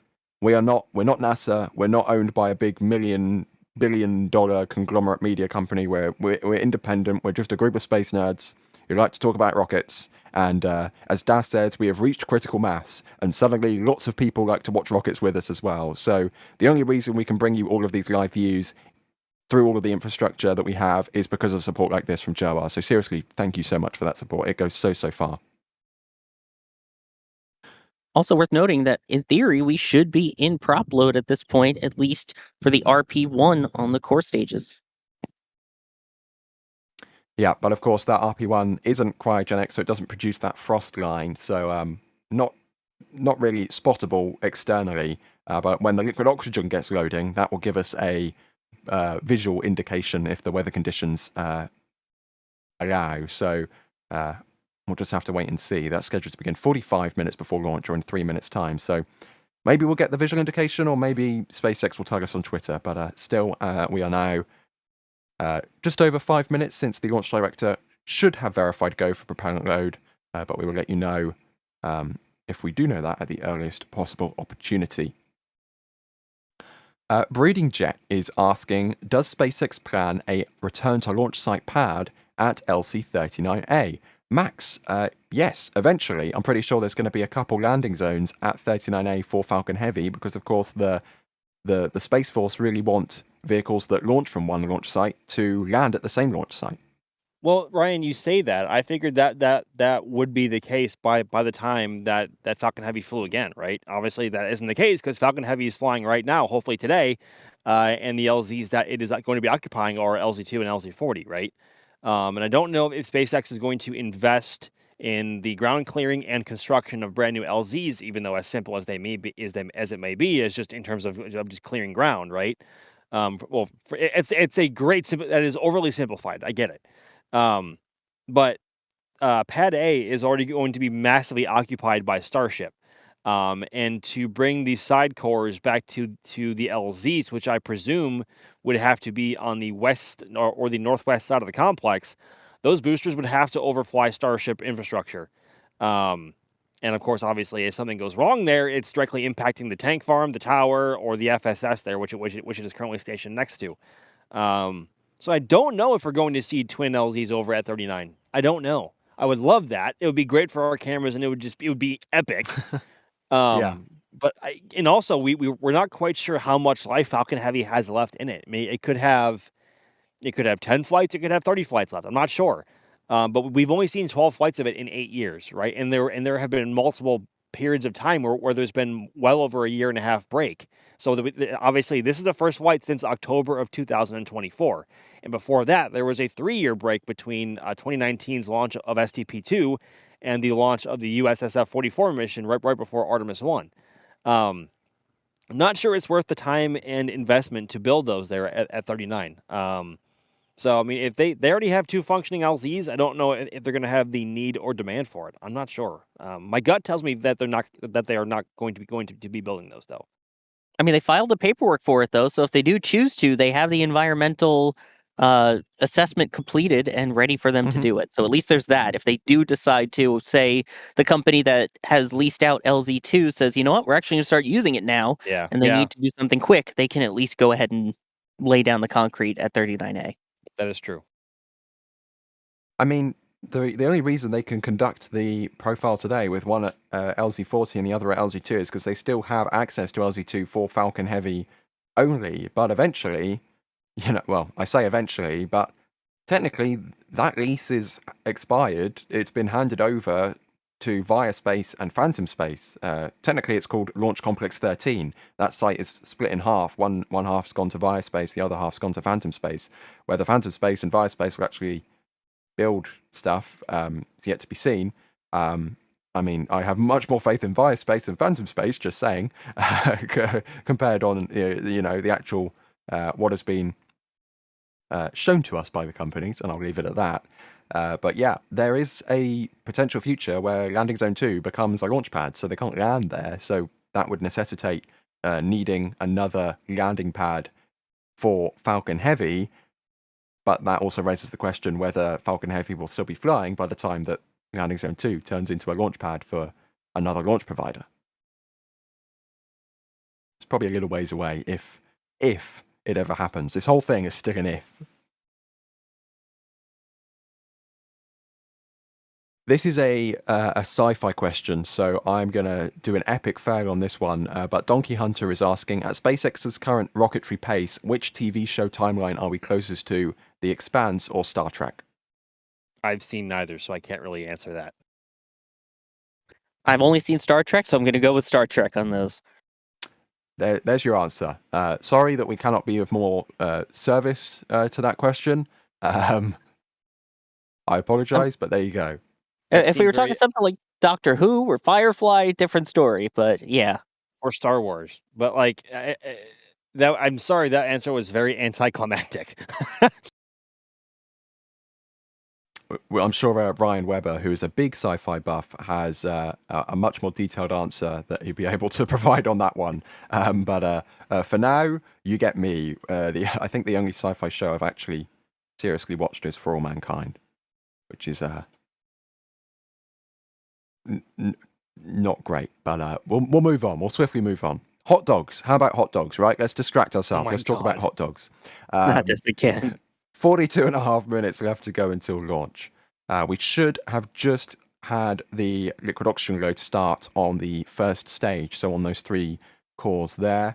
I'm not seeing any frost yet, but it is quite far away and it's a little bit heat hazy, so it might take a few minutes to show up. Or do you see it? I am seeing some vapor halfway up, or a little over halfway up the TE. So that could be a sign of LOX load on the. Oh, there we go. I see vapor on the bottom of the LOX tank on the side core there. Like just Yep, barely. I see it too. Yep. So prop load is well underway, and they are currently committed to that 10:13 a.m. T0. So there you go. Confirmation, visual confirmation that we are in prop load, which means they must have verified code for prop load, because if not, they wouldn't be in prop load. So kind of by process of elimination there, we are in prop load of RP1 and liquid oxygen on the first stage of Falcon Heavy. This, of course, saw a little bit of a prolonged countdown compared to Falcon 9, simply because Falcon Heavy, they've got 3 boosters to fill compared to just 1. Yeah, exactly. And that's why they haven't started loading stage 2 yet, because the upper stage is what we're used to seeing for Falcon 9 anyway. It's still the single Merlin vacuum on that upper stage. So they do that load process just like they do with Falcon 9, starting at T-minus 35 minutes. So about 6 minutes from now is when they'll start the RP1 load on that. Again, with Falcon 9, they normally start loading RP1 and LOX at the same time on that first stage, which is why it was weird waiting to see the frost for like 8 minutes, as opposed to this one, which staggers, starting with the RP1 and then the LOX on the core stages. Well, core stage and side boosters, I guess.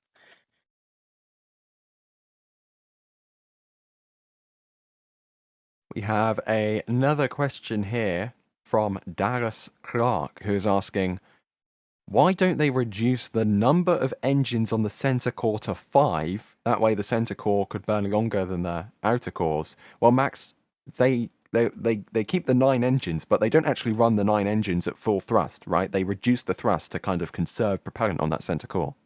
Yeah, and the prop also isn't shared intertwined between all three cores. Like there aren't any actual prop transfer lines from core to core to core.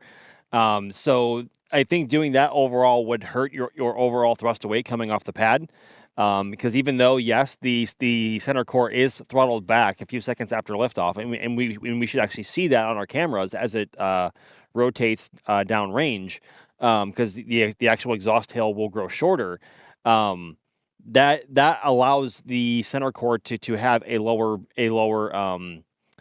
with it producing less thrust, it's burning less fuel and therefore able to burn longer than the actual side cores. And obviously, with 9 engines compared to 5, even after stage separation, you're able to get that much more performance out of your booster with the same amount of propellant.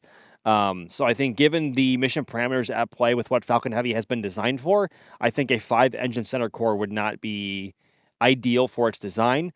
But also that takes away any sort of commonly shared parts in between Falcon Heavy cores, even center cores, and Falcon 9 boosters, because they like to share as many parts as possible to save cost and time for manufacturing.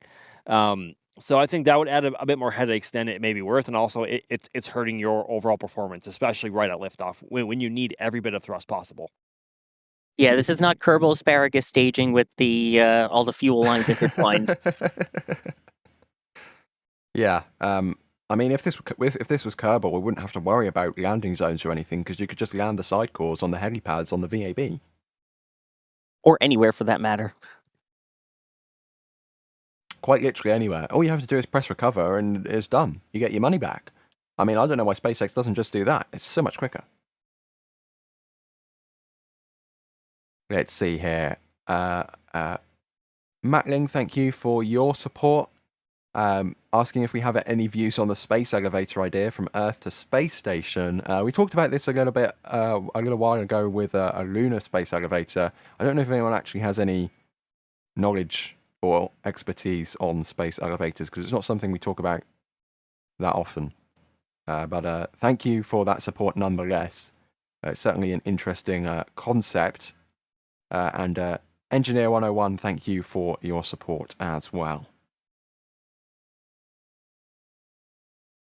We have Chase, who is asking, what is the Falcon Heavy carrying today? Sawyer, as we approach the launch time, more and more people are going to be joining us. Would you mind giving us another quick rundown on what this mission is actually all about? Sure thing. This is ViaSat-3 F3, or Flight 3. So ViaSat-3 is their specific network that they're putting up of 3 satellites. So this is the last one. The first one was ViaSat Americas that launched on Falcon Heavy. The second one was ViaSat-2, which launched on Atlas V. And now we have the third one launching again on Falcon Heavy, which was originally going to be launching on Ariane 6. But because of a whole bunch of things happening with being a bit behind and having to remanifest vehicles that were on Soyuz from French Guiana, they figured it's faster to just get this up on Falcon Heavy. But this will indeed be providing internet coverage, to different airplanes, to mariners, as well as home and business, and they have specific parts that they can use for government communications as well, with a throughput of up to a terabyte per second expected. This particular one will be covering Asia and the Pacific regions of the globe. The previous two, as guessed by the name, Viasat Americas, was covering the Americas, and the second one was covering Europe and Africa, although, as we've mentioned, because of an issue with one of the antennas on that first satellite, they're actually flip-flopping where they cover. But this one will be going into geostationary orbit, and will take a couple of months to get into its final orbit in geostationary, and then unfold those big communications antennas and start going into action. And fingers crossed, that process begins in 35 minutes and 53 seconds from now. As we continue to count down for launch, we are just seconds away from when Stage 2 RP1 load should be beginning. That is the super refined kerosene, which will be loading onto the upper stage. It's already been loading onto the first stage, all 3 of those boosters, but it'll begin uploading. Oh my goodness, too much YouTube. It'll begin loading onto the upper stage at T-minus 35 minutes, which is just over 20 seconds from now. we have a question here from Luke, who's asking, once Starship becomes operational, what will happen to Falcon Heavy, and will it still be used? Max, I think that's a good question, because operational isn't really a black and white thing for a rocket. There are many different ways that a rocket can be operational, basically due to risk. Like, of course, the most risk is, of course, when you're going to have a crew on it, but you're going to have different risk tolerances for when you have Starlink satellites, customer payloads, military payloads, and things like that.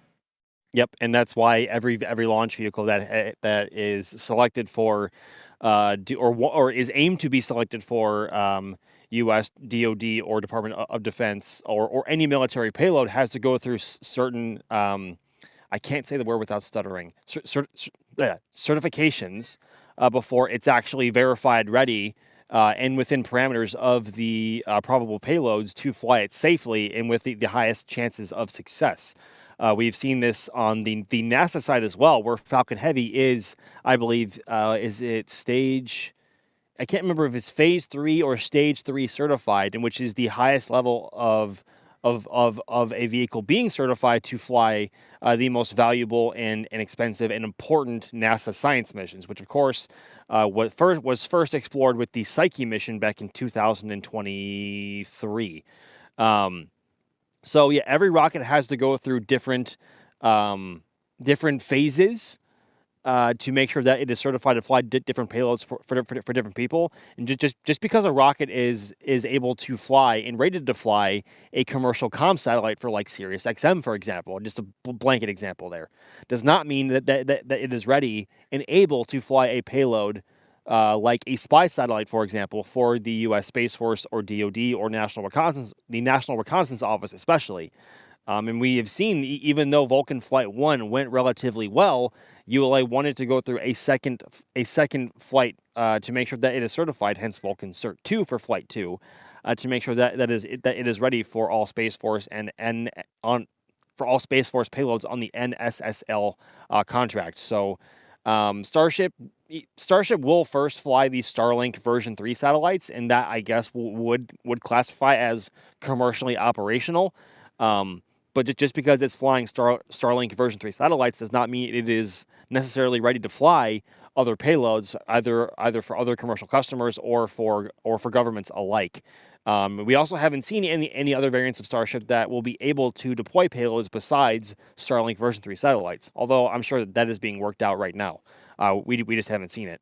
So every rocket has to go through, I guess, growing pains to make sure that it is able to fly certain payloads. And of course, Falcon 9 is no different. Falcon Heavy is no different.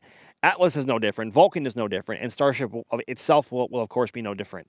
But not quite sure when that is going to be. It depends on the timeline that either SpaceX wants to or doesn't want to accelerate once Starship is working properly, both for Falcon 9 and Falcon Heavy.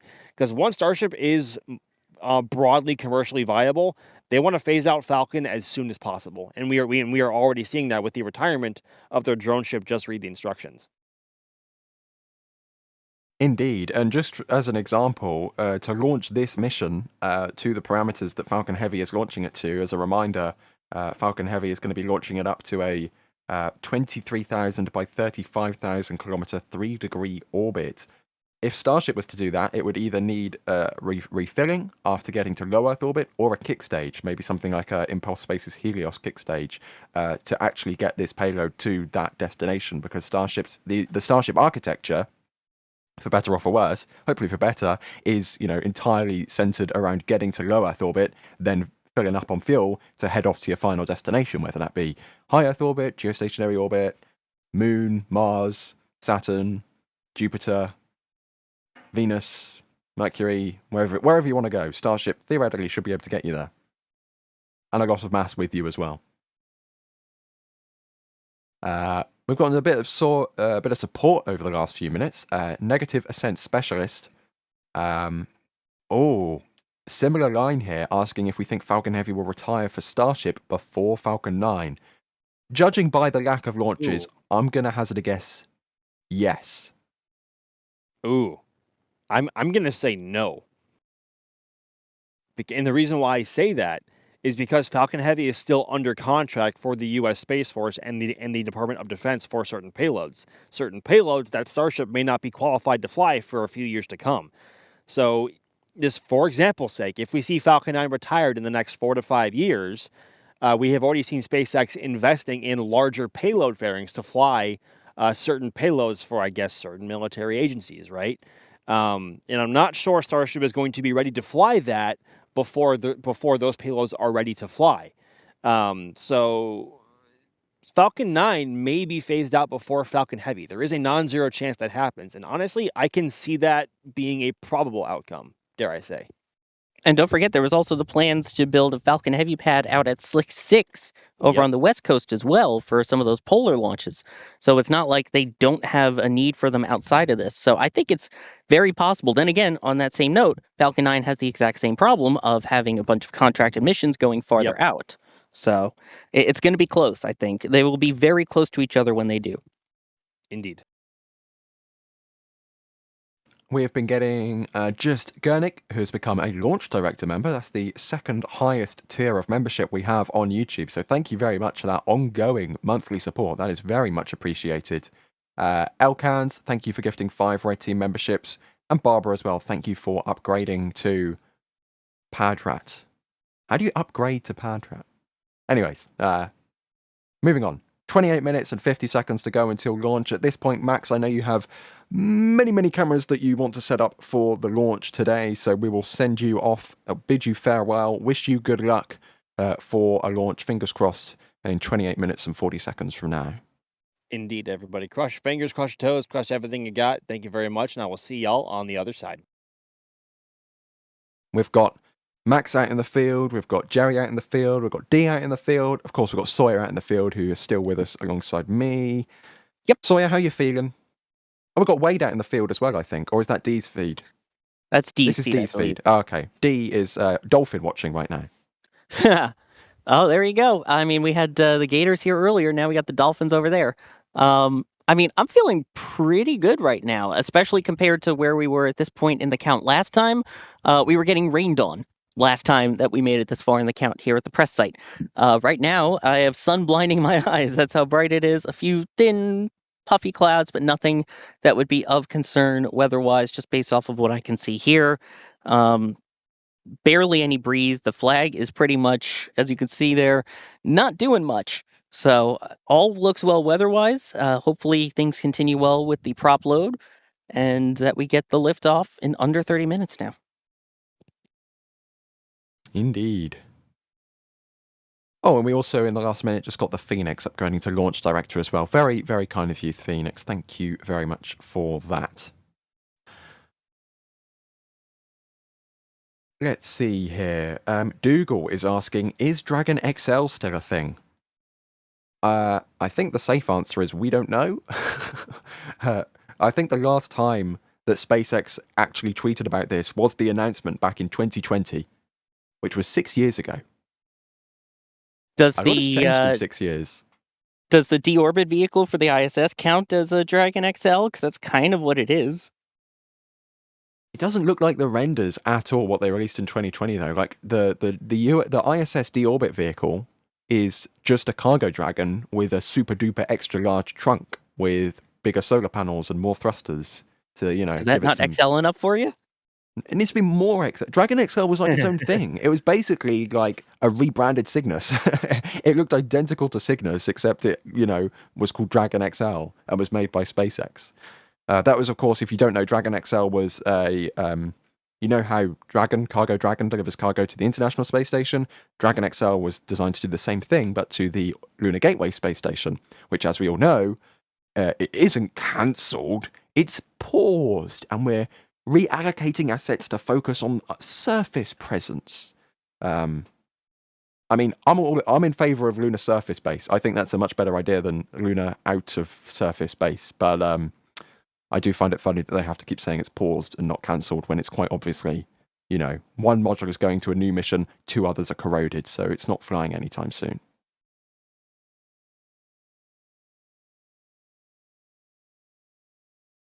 Telstar86 is asking, which vehicle do you think SpaceX will use to launch the ISS deorbit craft? Will they need a Falcon Heavy or will Falcon 9 be enough? And this is a great question because, Sawyer, technically, the contract for the deorbit vehicle and the contract to launch the deorbit vehicle are two separate contracts. SpaceX is only being contracted so far to build it, and then they'll hand it off to NASA, who will find someone to launch it. And there's a good chance that could be SpaceX, but it could also be someone else.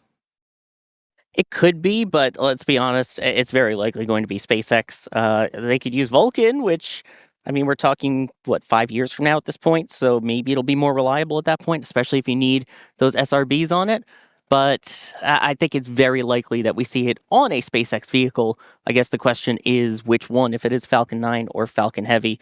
Given the fact we're talking to low Earth orbit, though, I think they could still get away with using a Falcon 9, because even now, the Falcon 9s that they launch with regular Crew Dragon, those are light enough that the booster is able to return to launch site. So if they either do a drone ship landing or fully expend it, I think it's very easy to do that on a Falcon 9. And turns out the federal government likes doing things cheaper. So it'd be a little cheaper to use a Falcon 9 than Falcon Heavy as well. So I would not be surprised. I'm being told that we were showing a dolphin there. If that was a dolphin, I've never seen a dolphin with a neck that long before, so I have my doubts. Was it a manatee or a snapping turtle? I wasn't looking at the screen. At least it's not a Deep Dolphin Pro. Oh, that's a dolphin. That's a dolphin. That was definitely a dolphin. It was a Deepod Dolphin Pro. Exactly. It's my cousin. The thing before that dolphin, though, was definitely not a dolphin because it had a very long, thin neck.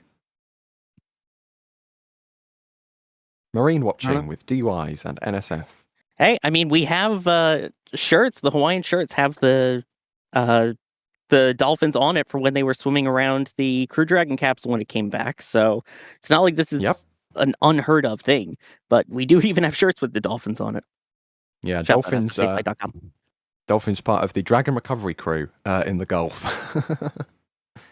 I think they might also be on the West Coast. I'm not sure, but I think they might be some dolphins on the West Coast. They've done both. We've seen dolphins both for the final Atlantic coast splashdown, and I believe we saw them as well over for once they started doing the West Coast ones. Pretty cool. Nice. Welcome home back to planet Earth for the astronauts splashing down on Crew Dragon.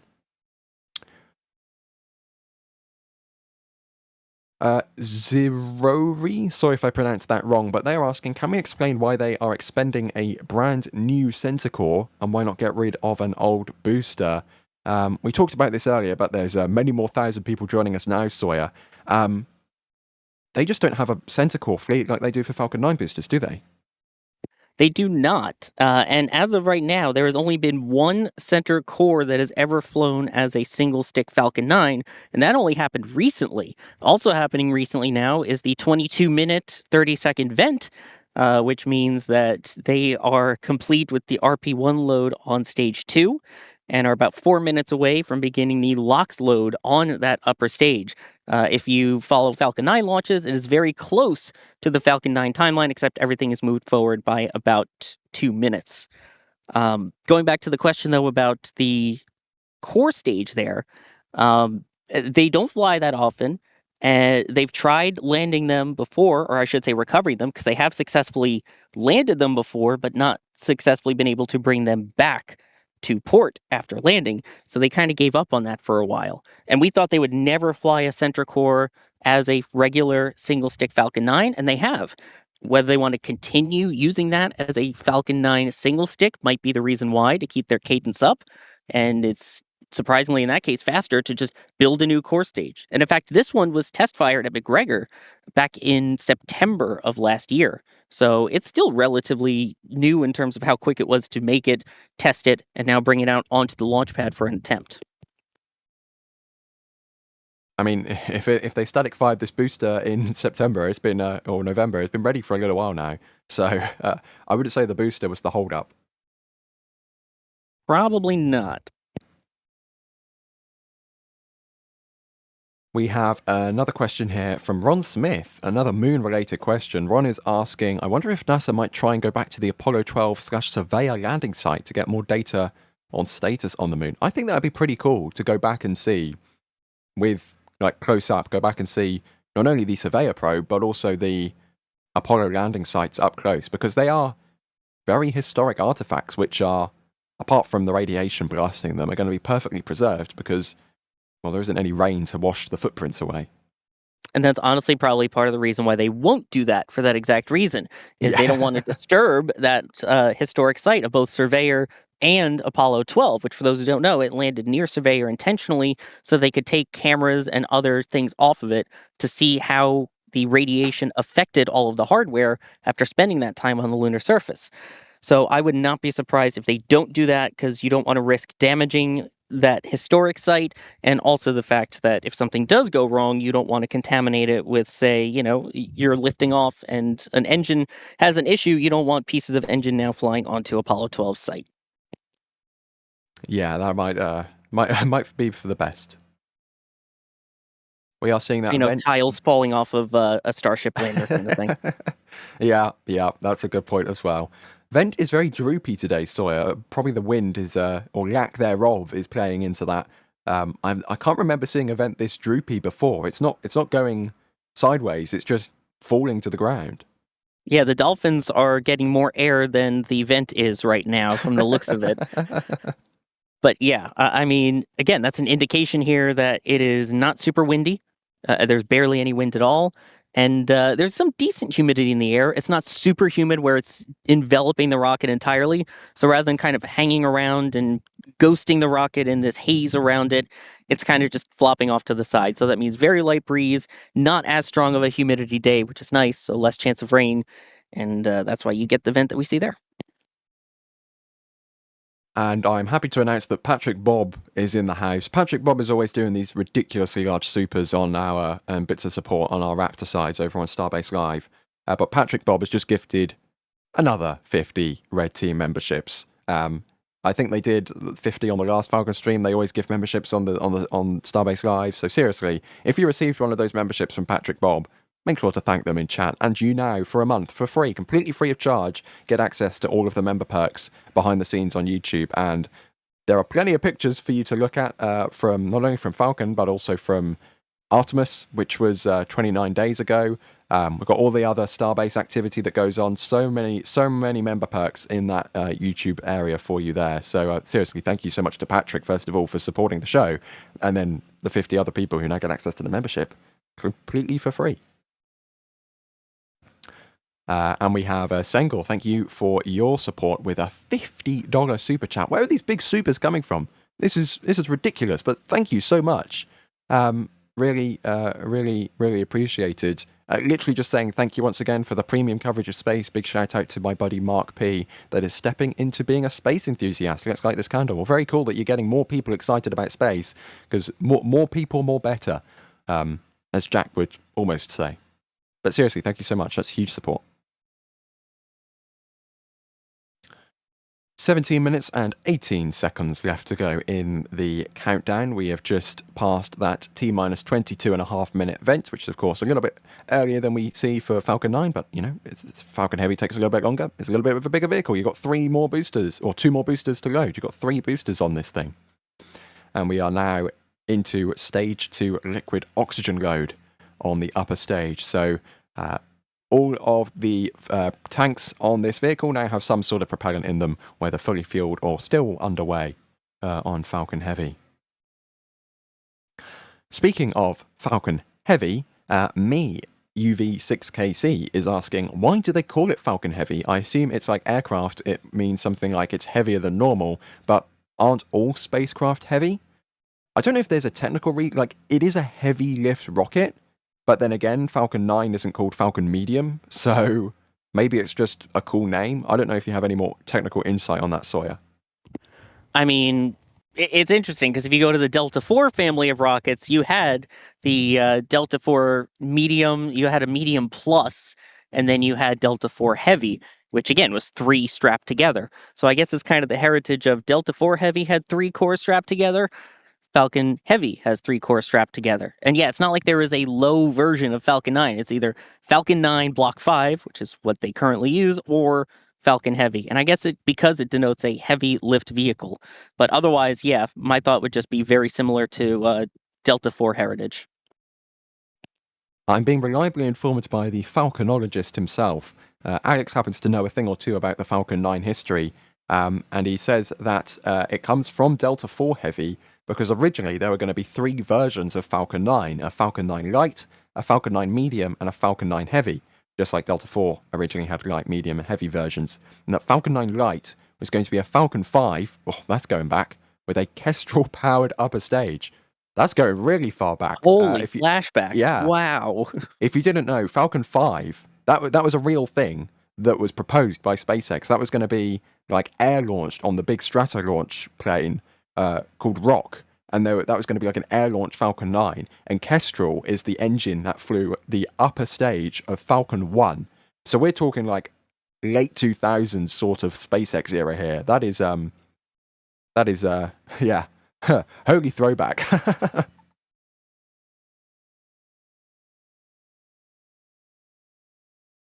Let's see here. We have another question here from Paintball, who is asking, or Paintball Boy 91, asking, does Falcon Heavy have another launch on the horizon?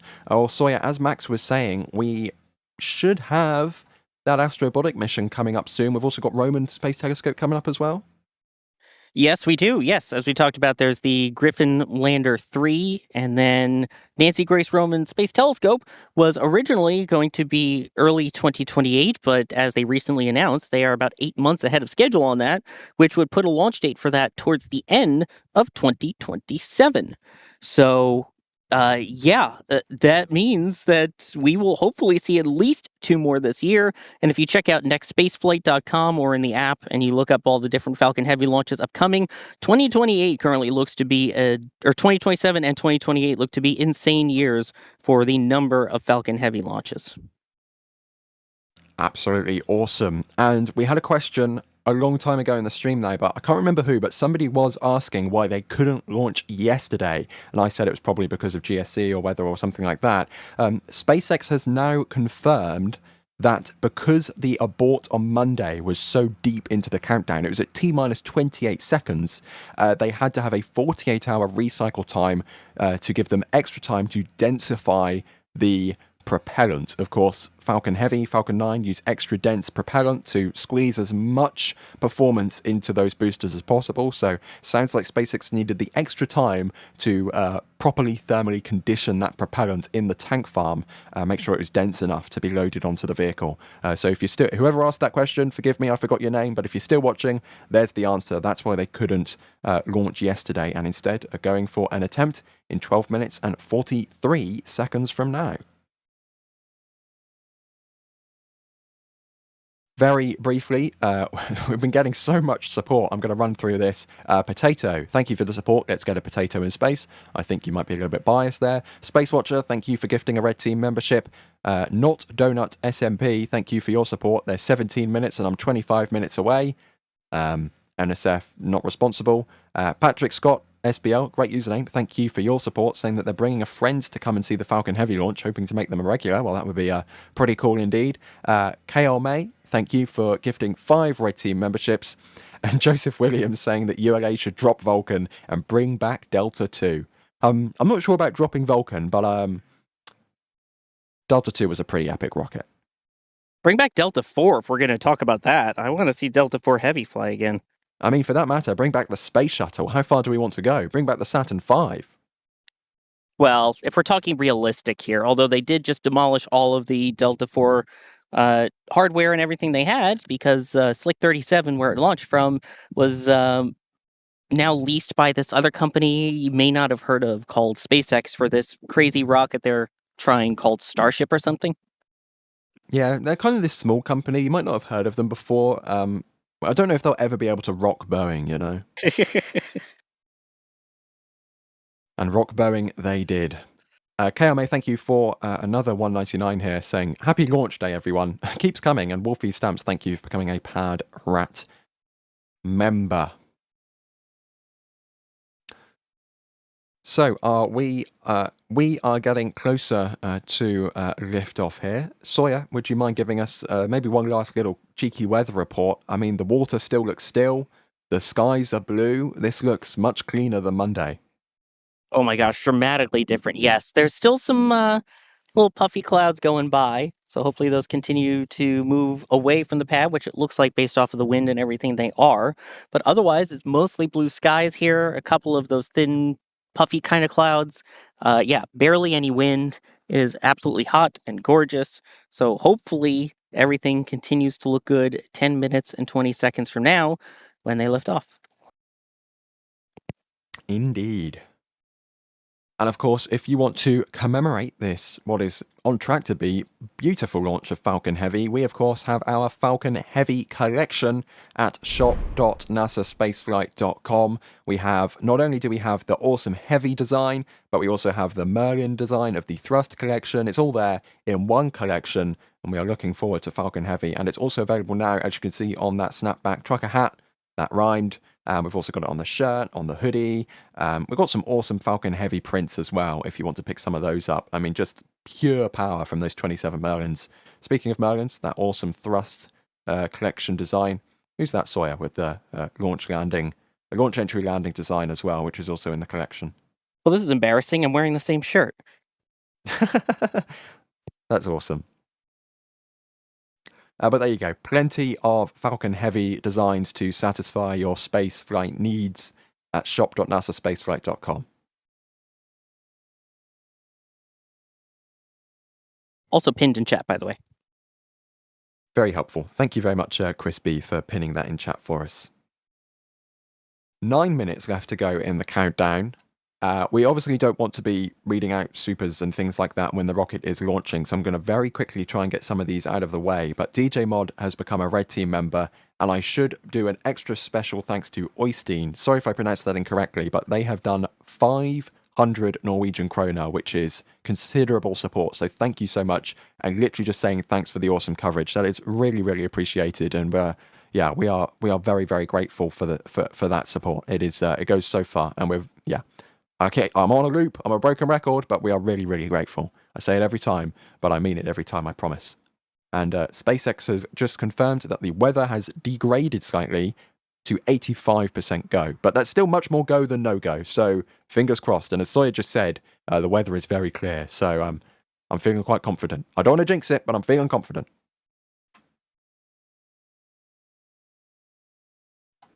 Next up in the countdown, we should be approaching engine chill of those 27 Merlins to make sure they are in the appropriate thermal regime. So if they weren't in the appropriate thermal regime, wouldn't really be a good day, would it? No, it would not. You definitely don't want to mix super chilled things with super hot things without preparing all of your lines and all of your engine nozzles and everything ahead of time. So that is why they thermally condition those engine bells, all 27 of them, before launch. And speaking of that, by the way, one of those core stages has all of its RP1 loaded, and that is indeed the center core. So RP1 load is complete on that. Indeed, good news. And you can see that vapor continuing to kind of flow off the transporter erector there as propellant load does technically continue right up to the last minute. They want this propellant to be as fresh as possible as we approach T-minus 7 minutes. While we approach T-minus 7 minutes, mods are going to love me for this, but chat, where are you watching from? Where are you watching from today? I know where I'm watching from. Sawyer, I know where you're watching from. You're watching from the press site. I want to know where chat is watching from. What have we got? UK first. There we go. Big up UK. Lots of UKs. I appreciate that one. Got some. Oh, this is okay. I regret this immediately. It's going too fast. I can't read it. I've got some Albania, Kentucky, Virginia. Did I see Las Vegas, Cyprus, Florida? I did see Las Vegas. I've seen 2 Las Vegases. Switzerland, Norway, Pennsylvania. More UK, Netherlands, Brazil, India, Scotland, Germany, Canada, Australia, and it's going too far. I can't read it anymore. It's going too fast. It needs to slow down.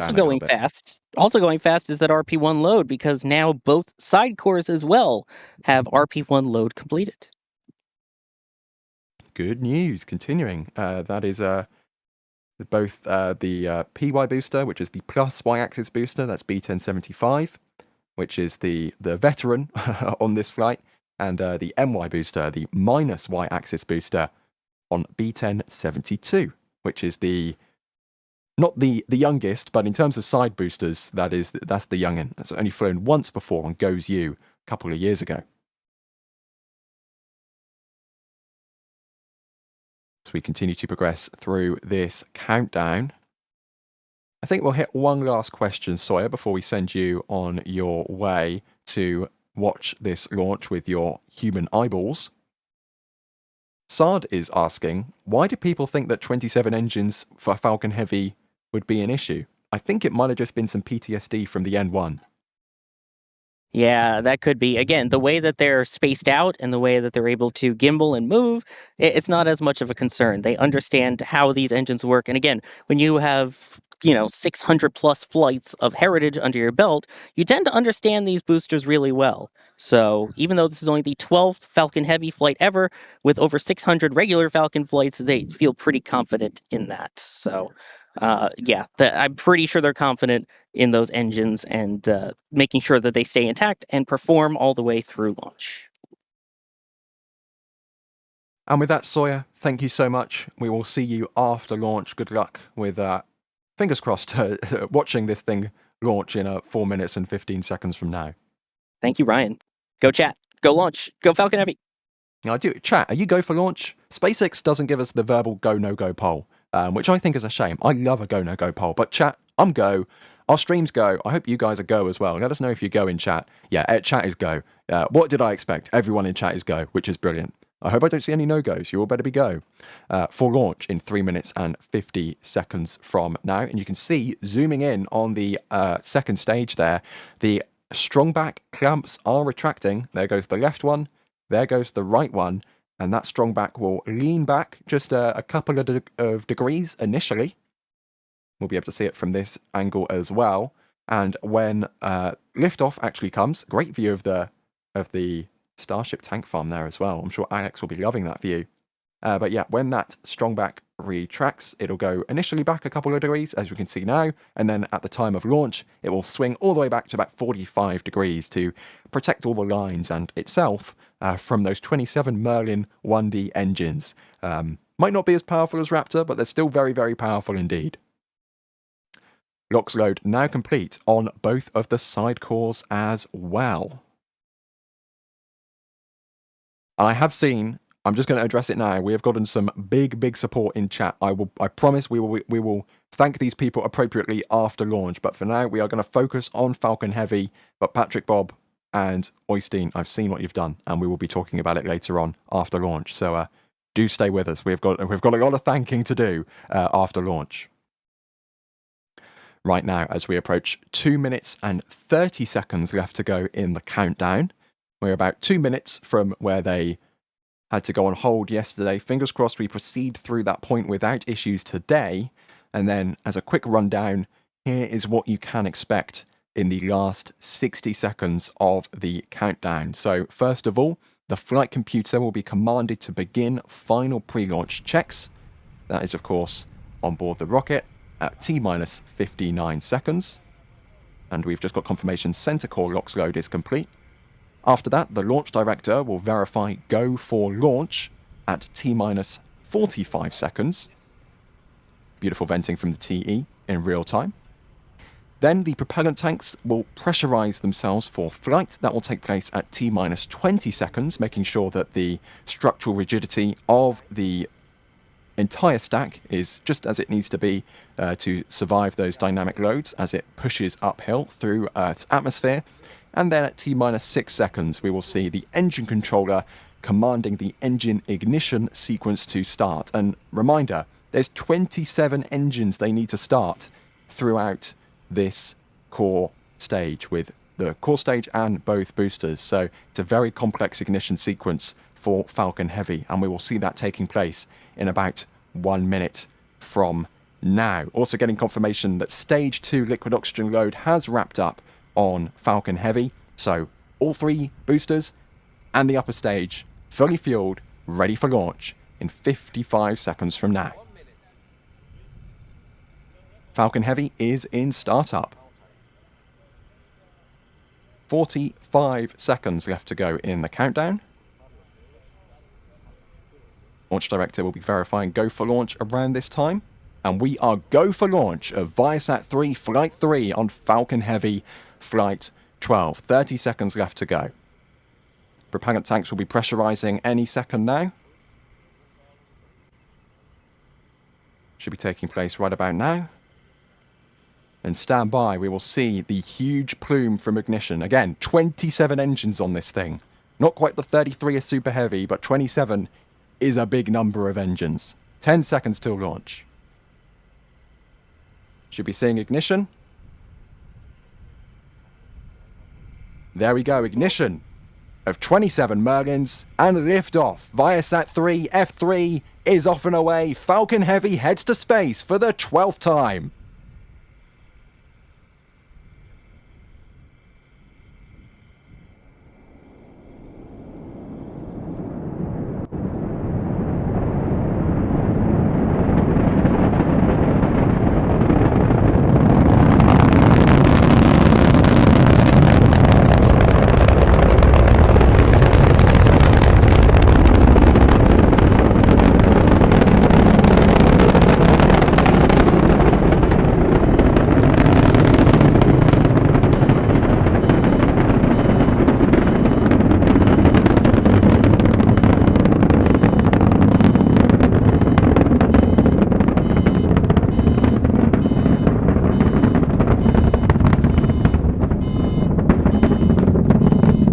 60 seconds into flight, that's 27 healthy Merlin 1D engines powering Falcon Heavy on the ride uphill. You could see there the throttling down of the center core as we pass through maximum aerodynamic pressure to conserve that fuel and ensure that center core can burn just a little bit longer than the side boosters.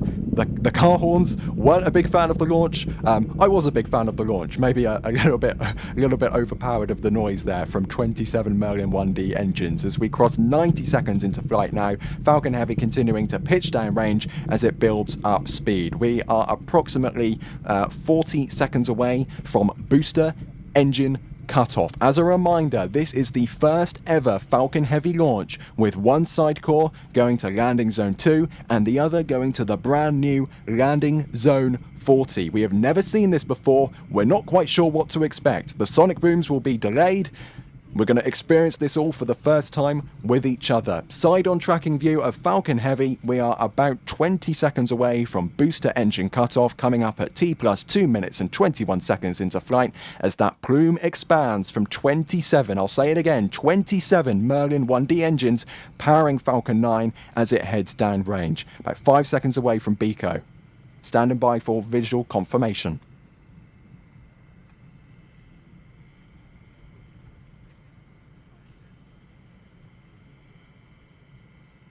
And we have visual confirmation those side cores have shut down, separated, flipping around. And we should be getting boost back burn startup right now.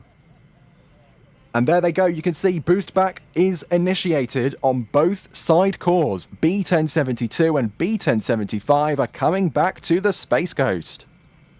This boost back burn will last until T plus 3 minutes and 47 seconds into flight as the center core continues to burn heading down range. We're tracking now the two side boosters as they conduct some retro propulsion to move their momentum from heading down range to heading up range. They're heading back to the Space Coast. You can see there they almost look suspended in the sky because they're quite literally rotating 180 degrees in direction. You can already see there a little bit of height difference from our perspective on the ground of those two boosters. So one of those, of course, coming back to LZ2, the other to LZ40, and they're now picking up speed once again, heading back towards the Space Coast. As you can see there in comparison to the clouds moving in the sky. That's pretty cool to see. And even though this is a daylight launch, we've just gone past 10 o'clock in the morning local time, clear as day, you can still see the exhaust from those boost back burns, which, speaking of, have just shut down. Next up, we're going to have main engine cutoff. That should have just happened. We'll watch the replay from SpaceX's stream. You can see there the live engine telemetry, 3.7 Gs of G-force. There was main engine cutoff, and we should see stage separation of the upper stage. Off they go. That's good stage sep.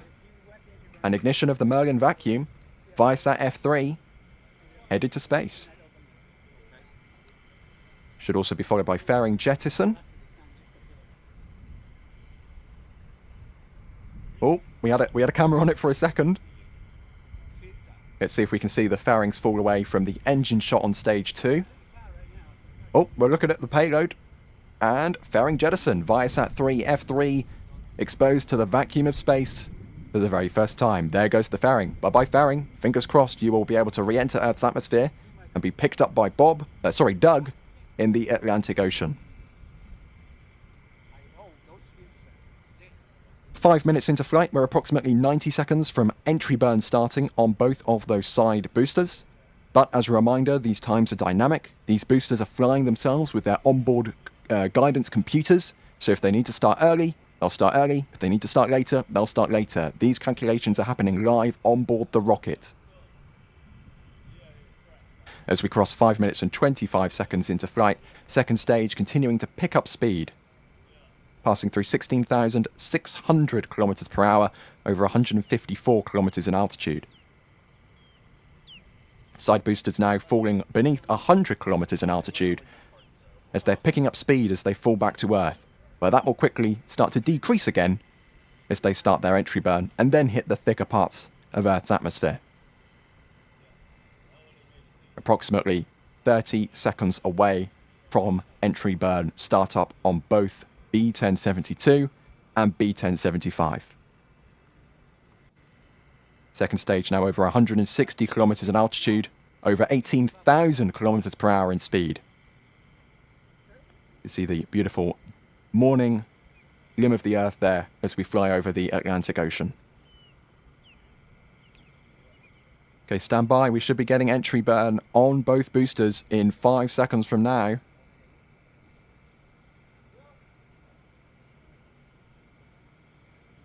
Of course, the SpaceX feed is a little bit delayed, but if we get it on our cameras, we will bring that to you as well.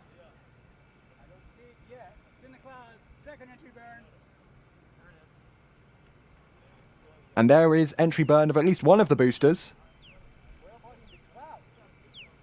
And shutdown of entry burn on that booster. Again, there are 2 separate boosters coming to 2 separate landing zones. We're going to do our best at tracking both of these boosters.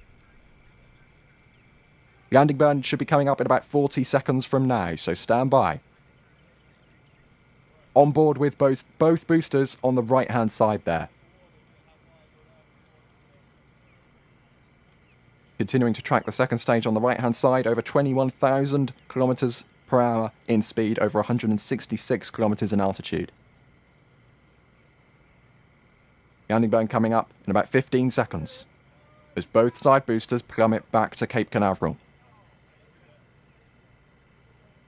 We're standing by for that landing burn coming up in 5 seconds. Should be approximately a 17-second landing burn from startup. There comes one booster down to landing zone 2 on the left-hand side. We've got landing legs deploying now on the landing zone 2 booster, looking out for the landing. There's the sonic booms.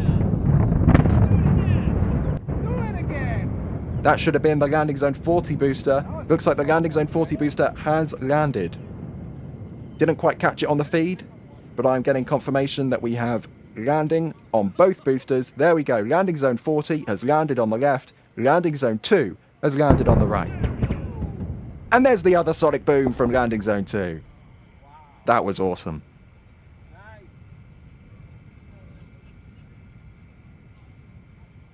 Okay, should be getting Seco 1, first, second engine cutoff on the upper stage. And there it is. ViaSat-3 F3 is now in a stable Earth orbit. Not in the final orbit, of course. There are going to be 2 more burns coming up from the second stage over the next 4.5 hours or so. But that was a very, very exciting launch indeed. First ever time that Falcon Heavy side cores have returned to landing zone 2 and landing zone 40.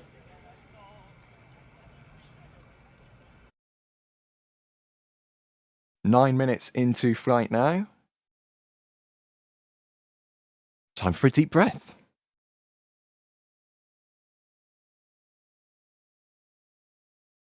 Now it's time to figure out which booster actually landed where, because we're not 100% sure which booster landed where, but I'm sure we will our experts, and by that I mean Alex, will be able to figure that out for us. Sawyer is back with us in the field 9.5 minutes after launch. Sawyer, how did that compare to the other Falcon Heavies you've seen before?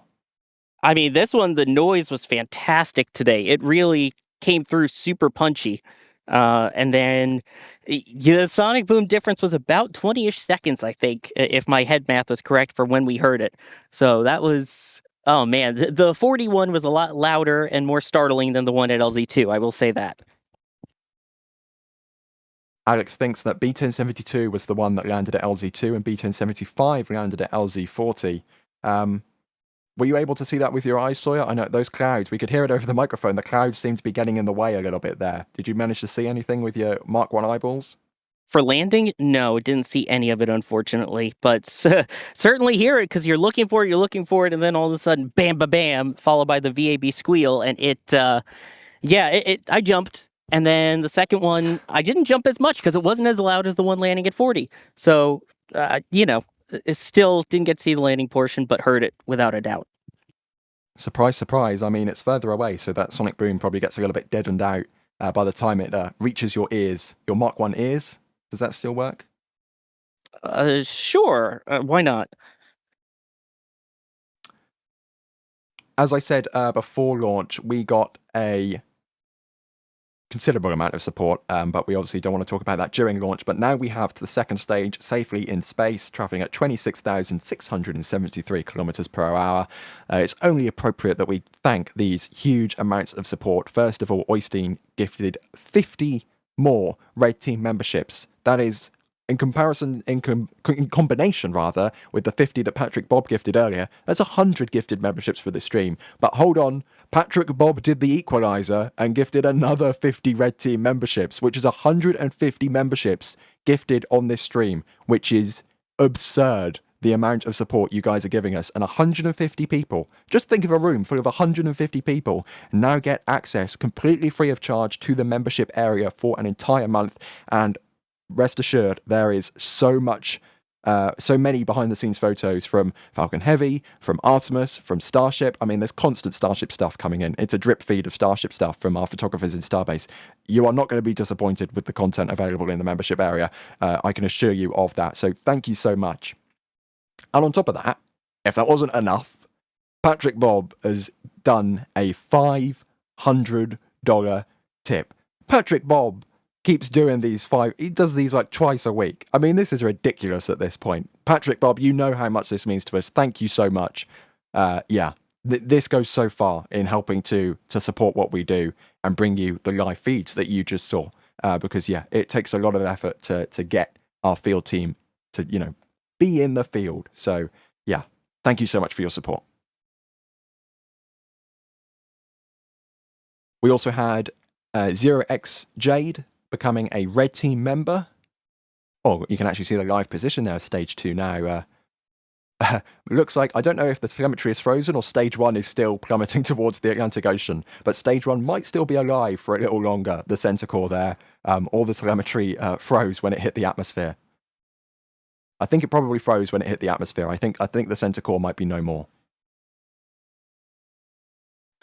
That diabetic kid, thank you so much for the support there.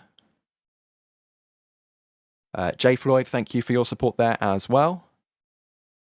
Anonymous saying thank you for the space coverage, getting an L2 lifetime subscription. That's another way you guys can support us over on the L2 forum. That's the original way you can support us on the forum there. Lifetime, that's I mean, you get access to the L2 forum for life, but that's also considerable support. So thank you so much, whoever you may be.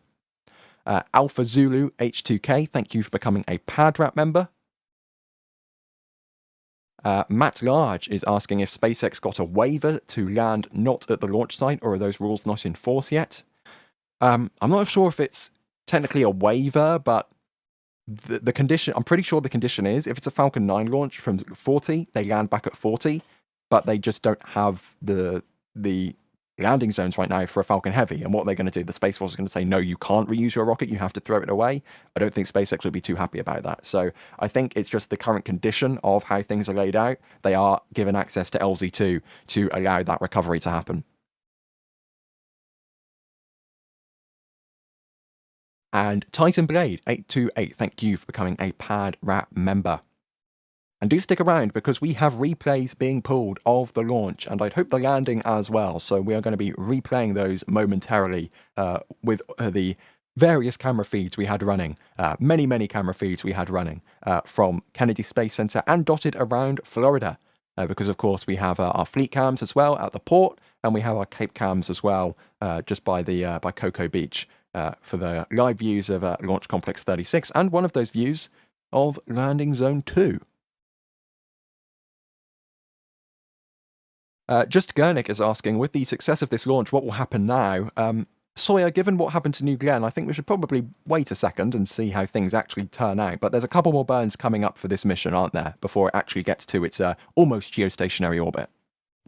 Yeah, again, it's not exactly a geostationary transfer orbit, but it's darn near close, or a geostationary orbit, but it's darn near close to it. So it's still technically geostationary transfer orbit. The next burn is about 26 minutes into flight, and that one will last about a minute and a half. And then there's one final burn, SES-3, which is at 4 hours, 47 minutes, and 47 seconds into flight. That one is about a 45-second burn, and this will deploy just about 5 hours after lifting off. Now 15 minutes, or 16 minutes rather, into flight. And yeah, that second burn beginning at precisely 26 minutes and 5 seconds. So literally 10 minutes exactly from now away from that happening. Good timing. Bit more of a philosophical question here, but D. Freeman is asking, is ViaSat a viable technology going forwards with LEO options coming online? I mean, like you said earlier, Sawyer, it's a geo internet service. It's more designed kind of for maritime and airlines. It's a bit of a different concept compared to Starlink. I think there could still be a reason for it to exist, especially because if it's in geostationary orbit, it's in one fixed spot in the sky. So I guess you could get away with using a fixed dish as well. That's exactly what it really is. It's the fact that you know where you're always going to point to. It's not like there's a satellite handover that you have to worry about where it drops communications, where if it's super crucial, like, you're in a marine area or if the government's using it, you don't want to have a drop off. So it's a way to have that constant communication with the satellite. And this upgrade, the ViaSat-3, brings it up to 1 terabyte per second of throughput. That's not bad if you can deal with the latency. So it may not be the best for gaming, but for most other uses, airliners, marines, home and business, it works pretty well. I've used it before on JetBlue Airlines. Yeah, it is one of a few different providers for that kind of legacy, should I say, airline broadband. Yeah, I mean, more people are switching over to Starlink, but there's still a good amount in the US and the UK that use it. And again, this particular satellite will be covering Asia and the Pacific area. So I'd imagine Oceania in that area. So it's not like it's a shortage of need. And it also depends on what area you're covering, too. There might be more of a need over there than there is in the US or in Europe or Africa. Yeah, exactly. I think, I don't know this for sure, but I was on and I won't say the name of the airline, but I was on an airline from the United States of America, flying from the UK to the States, and I got the airline pass in the UK, and it wasn't working very well. So I think their satellite might be over the US, because it got much better as the flight went on, and we went around the curvature of the Earth towards the US. Quite cheeky there, but I think that's probably Viasat. Again, I'm not going to specify the airline, but it was from the United States of America. As opposed to the United Kingdom, the emphasis there? Yeah. So it was obviously American Airlines then. Oh, yeah, exactly. That's all right. I'm not a fan of them anyway. There's an article online of why I dislike them. You can look it up. Grego, thank you for becoming a Pad Wrap member. And Wolfies has upgraded to Red Team member.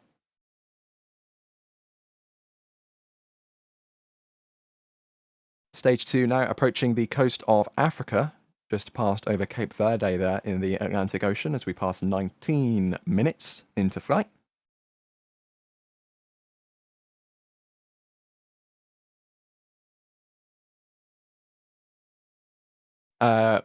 Lindell, thank you for your support. They're asking what's going on with the Starship ship. There's a lot of controversy about it. I wouldn't say there's controversy, but it certainly had its issues throughout the V2 Starship kind of program. But if their recent SpaceX's recent mini documentary is anything to go by, they're putting a lot of effort into the version 3 Starship. So I'm hoping it goes much better than the last couple versions of Starship went on their first flights, considering well, version 1 Starship kind of didn't get to stage separation, and version 2 Starship kind of got to the Turks and Caicos Islands and not much further. So I'm optimistic.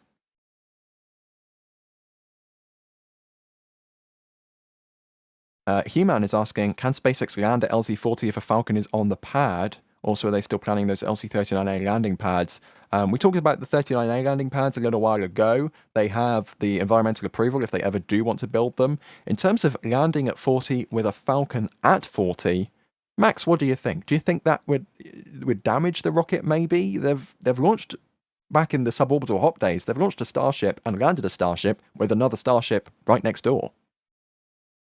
I mean, I honestly don't think it would do much at all in the way to bother Falcon, to be honest with you. I mean, because Pad 41 is right next door to 40, and they have launched Atlas when is on the pad, and Falcons is at the pad.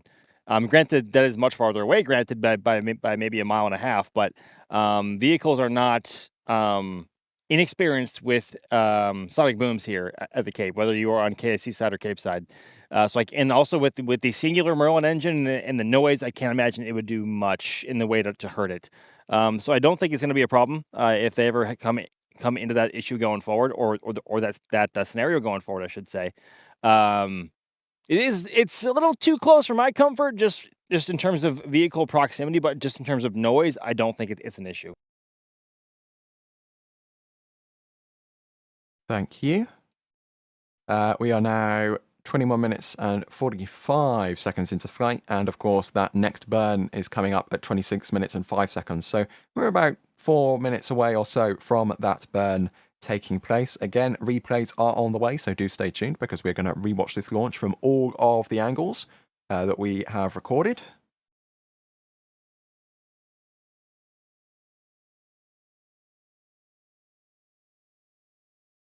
We are exactly 3 minutes and 55 seconds away from that second burn.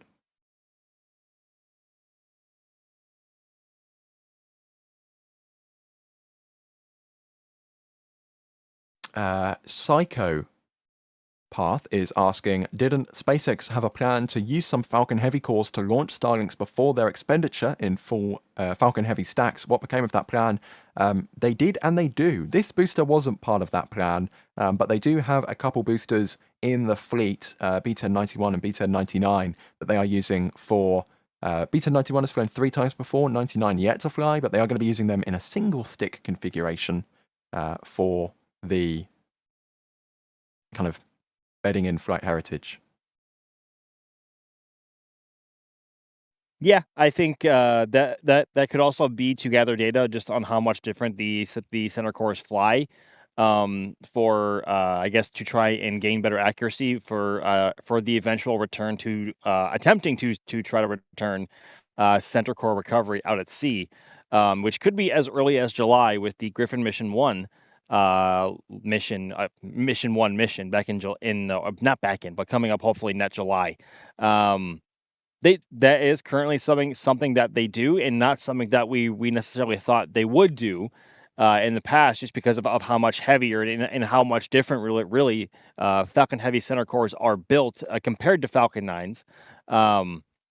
But yeah, that is something they are doing, and depending on how long Falcon Heavy will be sticking around, may be something that they will keep doing going forward. But certainly, expending Falcon Heavy center cores is not the most efficient way to do things, although it does give them a bit more performance. It does make the vehicle a bit more expensive to fly.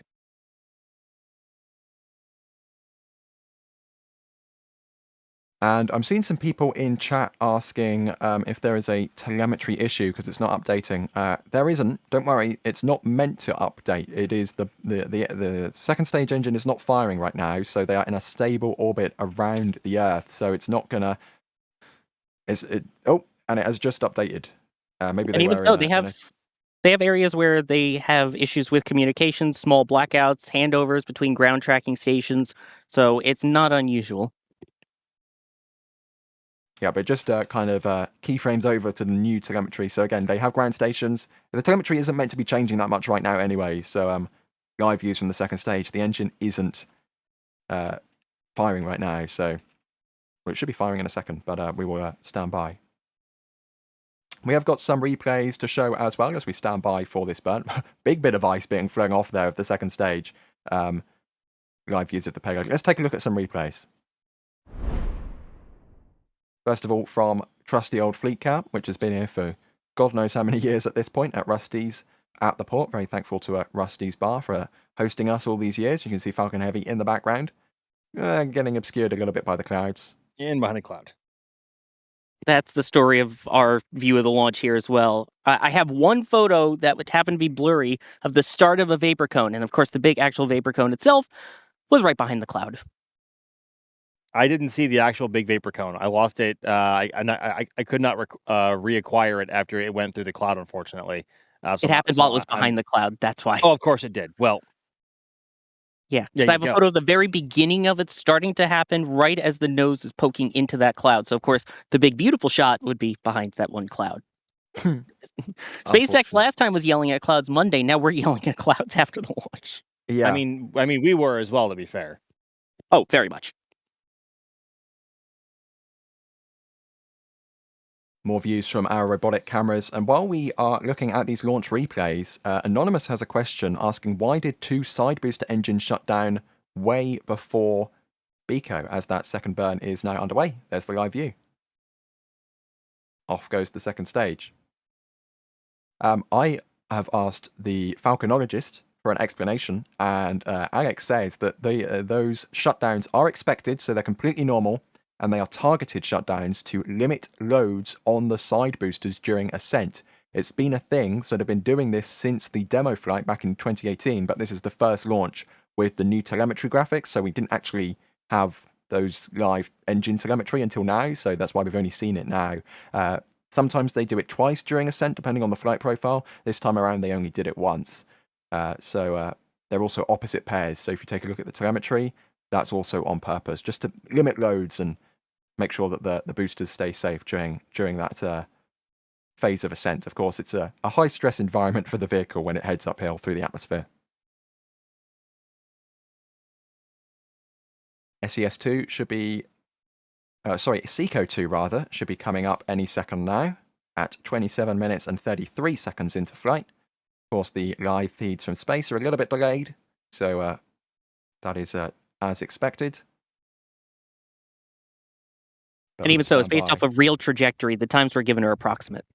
Exactly. The computer on board the rocket is making these calculations in real time. So if the timing is slightly off, don't worry, that's the rocket making that decision to make sure it is inserted as we have shutdown of the upper stage. Make sure we have the exact correct insertion of the payload.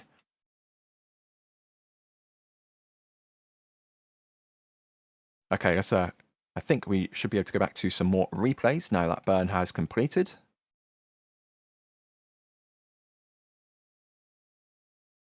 Perhaps?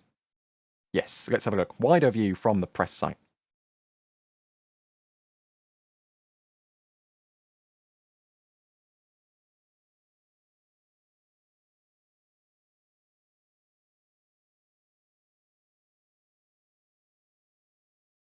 Replay of that launch, which happened just 28.5 minutes ago. And live views of the second stage on the right rather.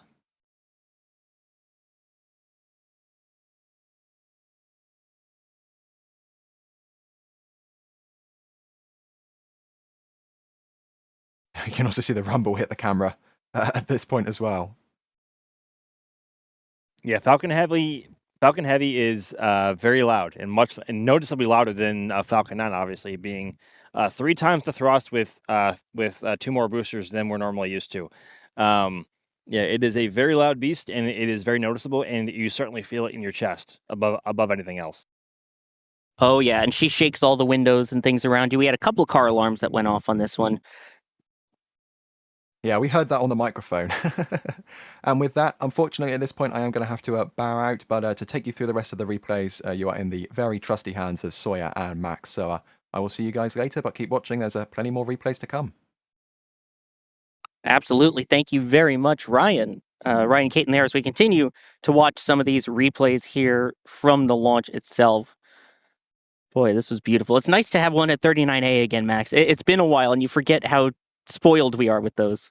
Yeah, I was about to say the same thing, Sawyer. It's a refreshing change of pace, especially in terms of how much we have to, or how much we don't have to set up in comparison to Pad 40.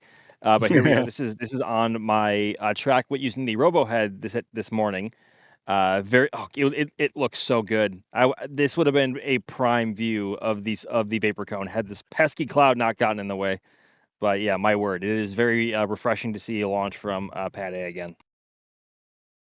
Oh yeah, and there's those darn clouds. See a little bit of it peeking through there, and I mean, once it Yeah. came out, at least it was pretty clear to see. The other issue was trying to see the landing from here. I don't know. I mean, we saw the entry burns, but I didn't see the actual landing of either of them. I don't know if you caught them. I was up on the hut roof picking up a couple of my cameras at that time, and I stayed there to see how much I could see of the side core coming back to 40 because LZ2 is pretty far away compared to the press site here. So I want to say that's probably 7 miles away from here. So it's quite a distance, and obviously, given all the clouds in the sky, made it very difficult to track it exactly. But apparently, some people here on the lawn got a solar transit of the booster coming Yes. back. I That's heard what I some heard. I heard some hooting and hollering down there on the tarmac down there. So it sounds like some Yep. people got it, and I'm hoping to see those images soon because that had to have been beautiful. Yeah, it was towards the back end of the parking lot where we are here. There was a lot of rejoicing as it went right in front of the sun. One of the two, and that was during the entry burn, not the landing burn, just so people are aware. So it's not like we could have seen it there. Yes, the Yankee said hootin' and hollerin'. Indeed. So speaking of those landings, that will be what we see next here. As we continue to just watch that launch itself. Again, beautiful. Thank you, DYs, as well, for rolling out and providing a view. I've been seeing that replay going.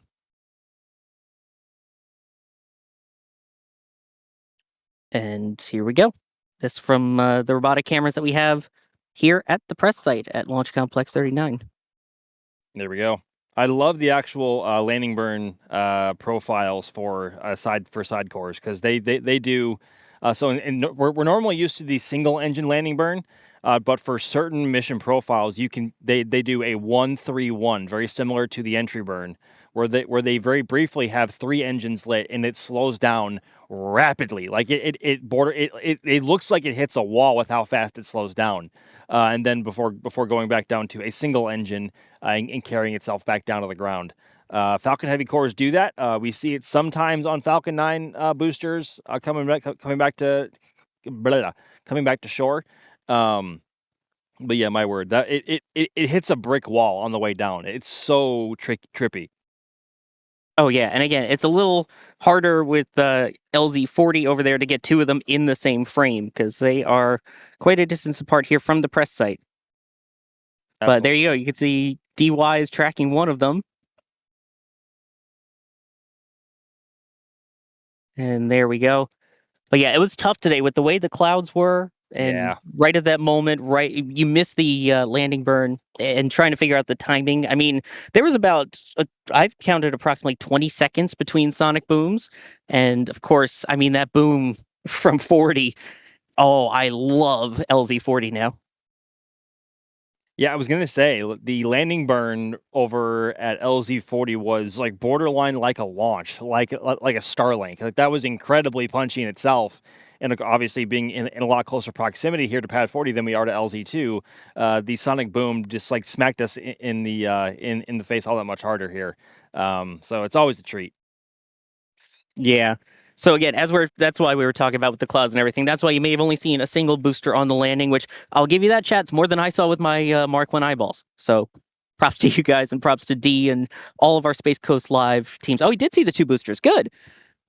But yeah, props to all of our Space Coast Live operators and D and Max and Jerry and everyone out there trying to capture all of it. So amazing. I know I've been working on some photography here as well, and we have a couple people working on slow motion stuff. Yeah, I mean, this was beautiful. Boy, did I miss Falcon Heavy. And finally, we can reset the clock. It's no longer 18 months. Which, by the way, it looks like the transporter erector is indeed raising back up over at Launch Complex 39. There you go. You can see it. Looks like it's lifting up a bit. I may just be. It's going back up. It isn't as fast as that over at Pad 40 after a launch, but yeah, it is already being raised back up again.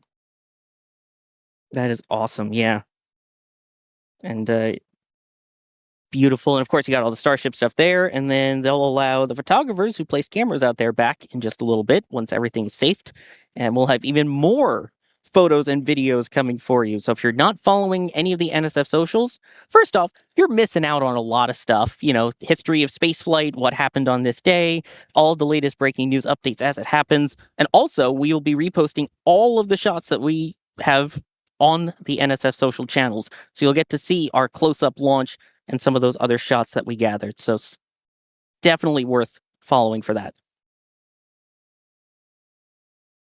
We are now about 35 minutes after flight at this point.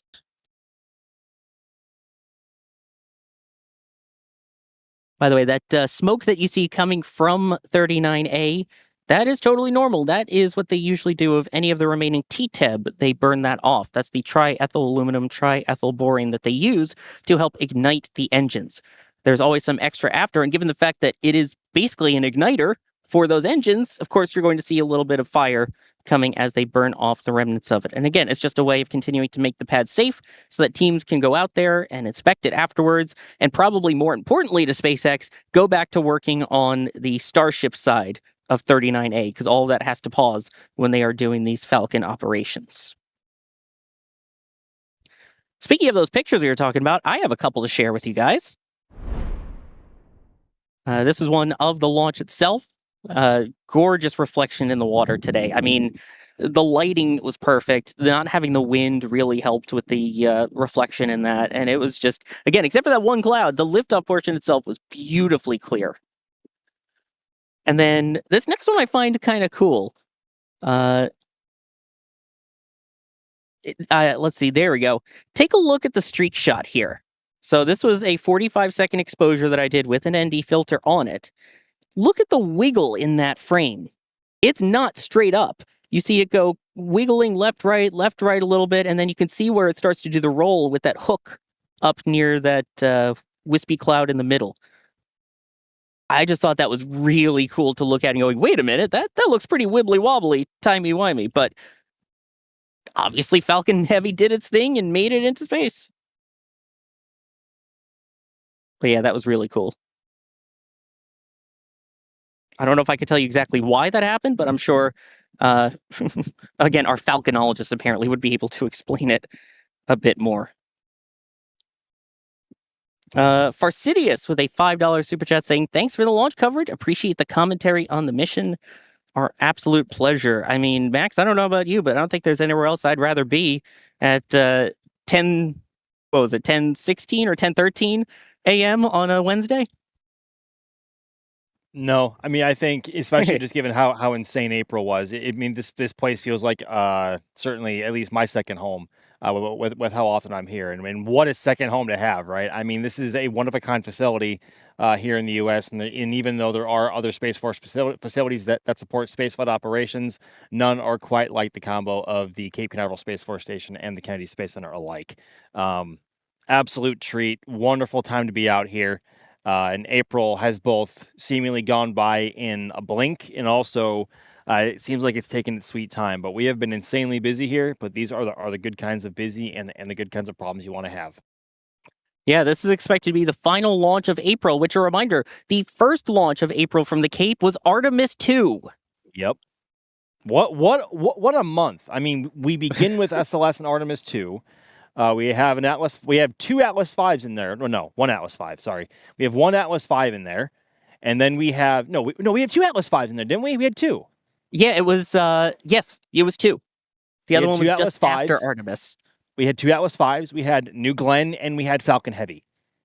Like, that's in 1 month. And not to mention, we've had also a handful of Falcon 9s in there as well, just as you do, smattering in there casually. Like, that's just the state of the Eastern Range here in the U.S. Like, that is, like, there's no other place in the world I'd rather be. Absolutely. And again, the old sign used to say the world's premier multi-user spaceport. Now it just said, I looked on the way in, Earth's premier spaceport is what they changed it to now. So, BZ Lotus, thank you for becoming a PadRat member. And then Peljo Music, when do y'all think Falcon 9 will retire? Great coverage. Hopefully not anytime soon. I love Falcon 9.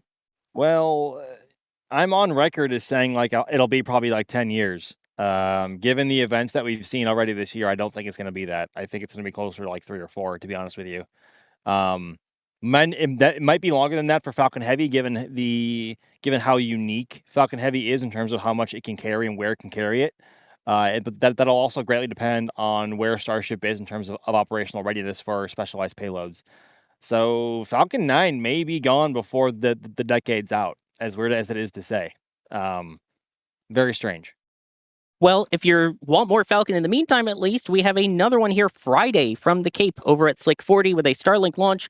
Hopefully you are subscribed so that way you know when we go live and you can join us for that one. But in the meantime, Max, thank you for joining here on the stream. It's been a pleasure as always, everybody. Thank you very much for coming to hang out with us this morning to see a rather gorgeous launch and a rather unique and rare rocket nowadays. Although there are still more to come this year, and hopefully May should have some nice treats for us as well. Hopefully with Starship Flight 12, but don't go far. We will see y'all we will see y'all again very soon. Same, and I'll see you in about 10 minutes, Max. Yeah, we're going to pick cameras up at the pad hopefully very soon. We also had Ryan Caton, who was doing the hosting until just now. So thank you, Ryan, for taking care of those hosting duties while the two of us in the field did our field thing.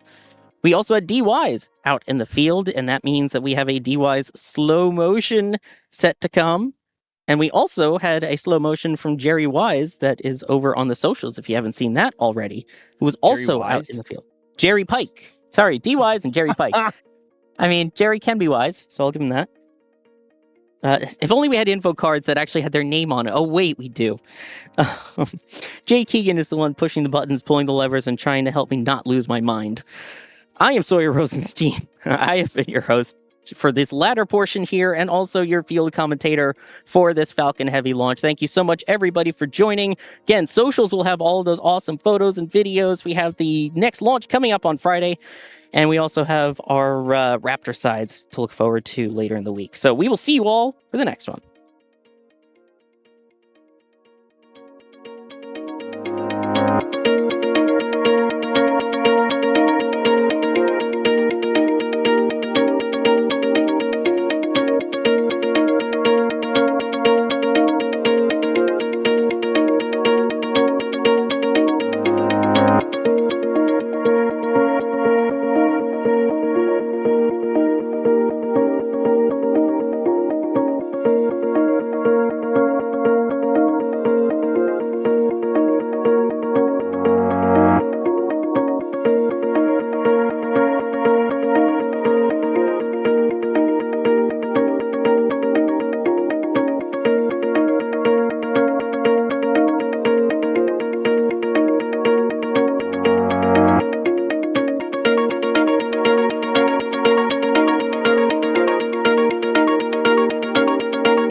And here we go.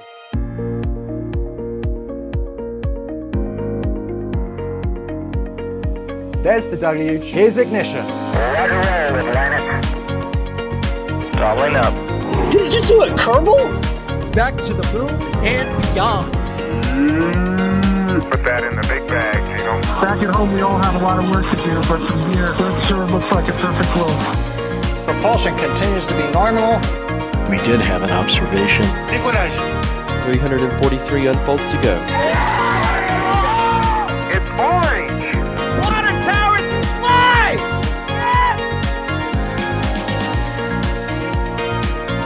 Bingo! Right in the center. Where's Jacqueline? There it is! That was surreal. That's not what we want to see. No! Oh my god. Yikes. You bet. We don't need any more of these.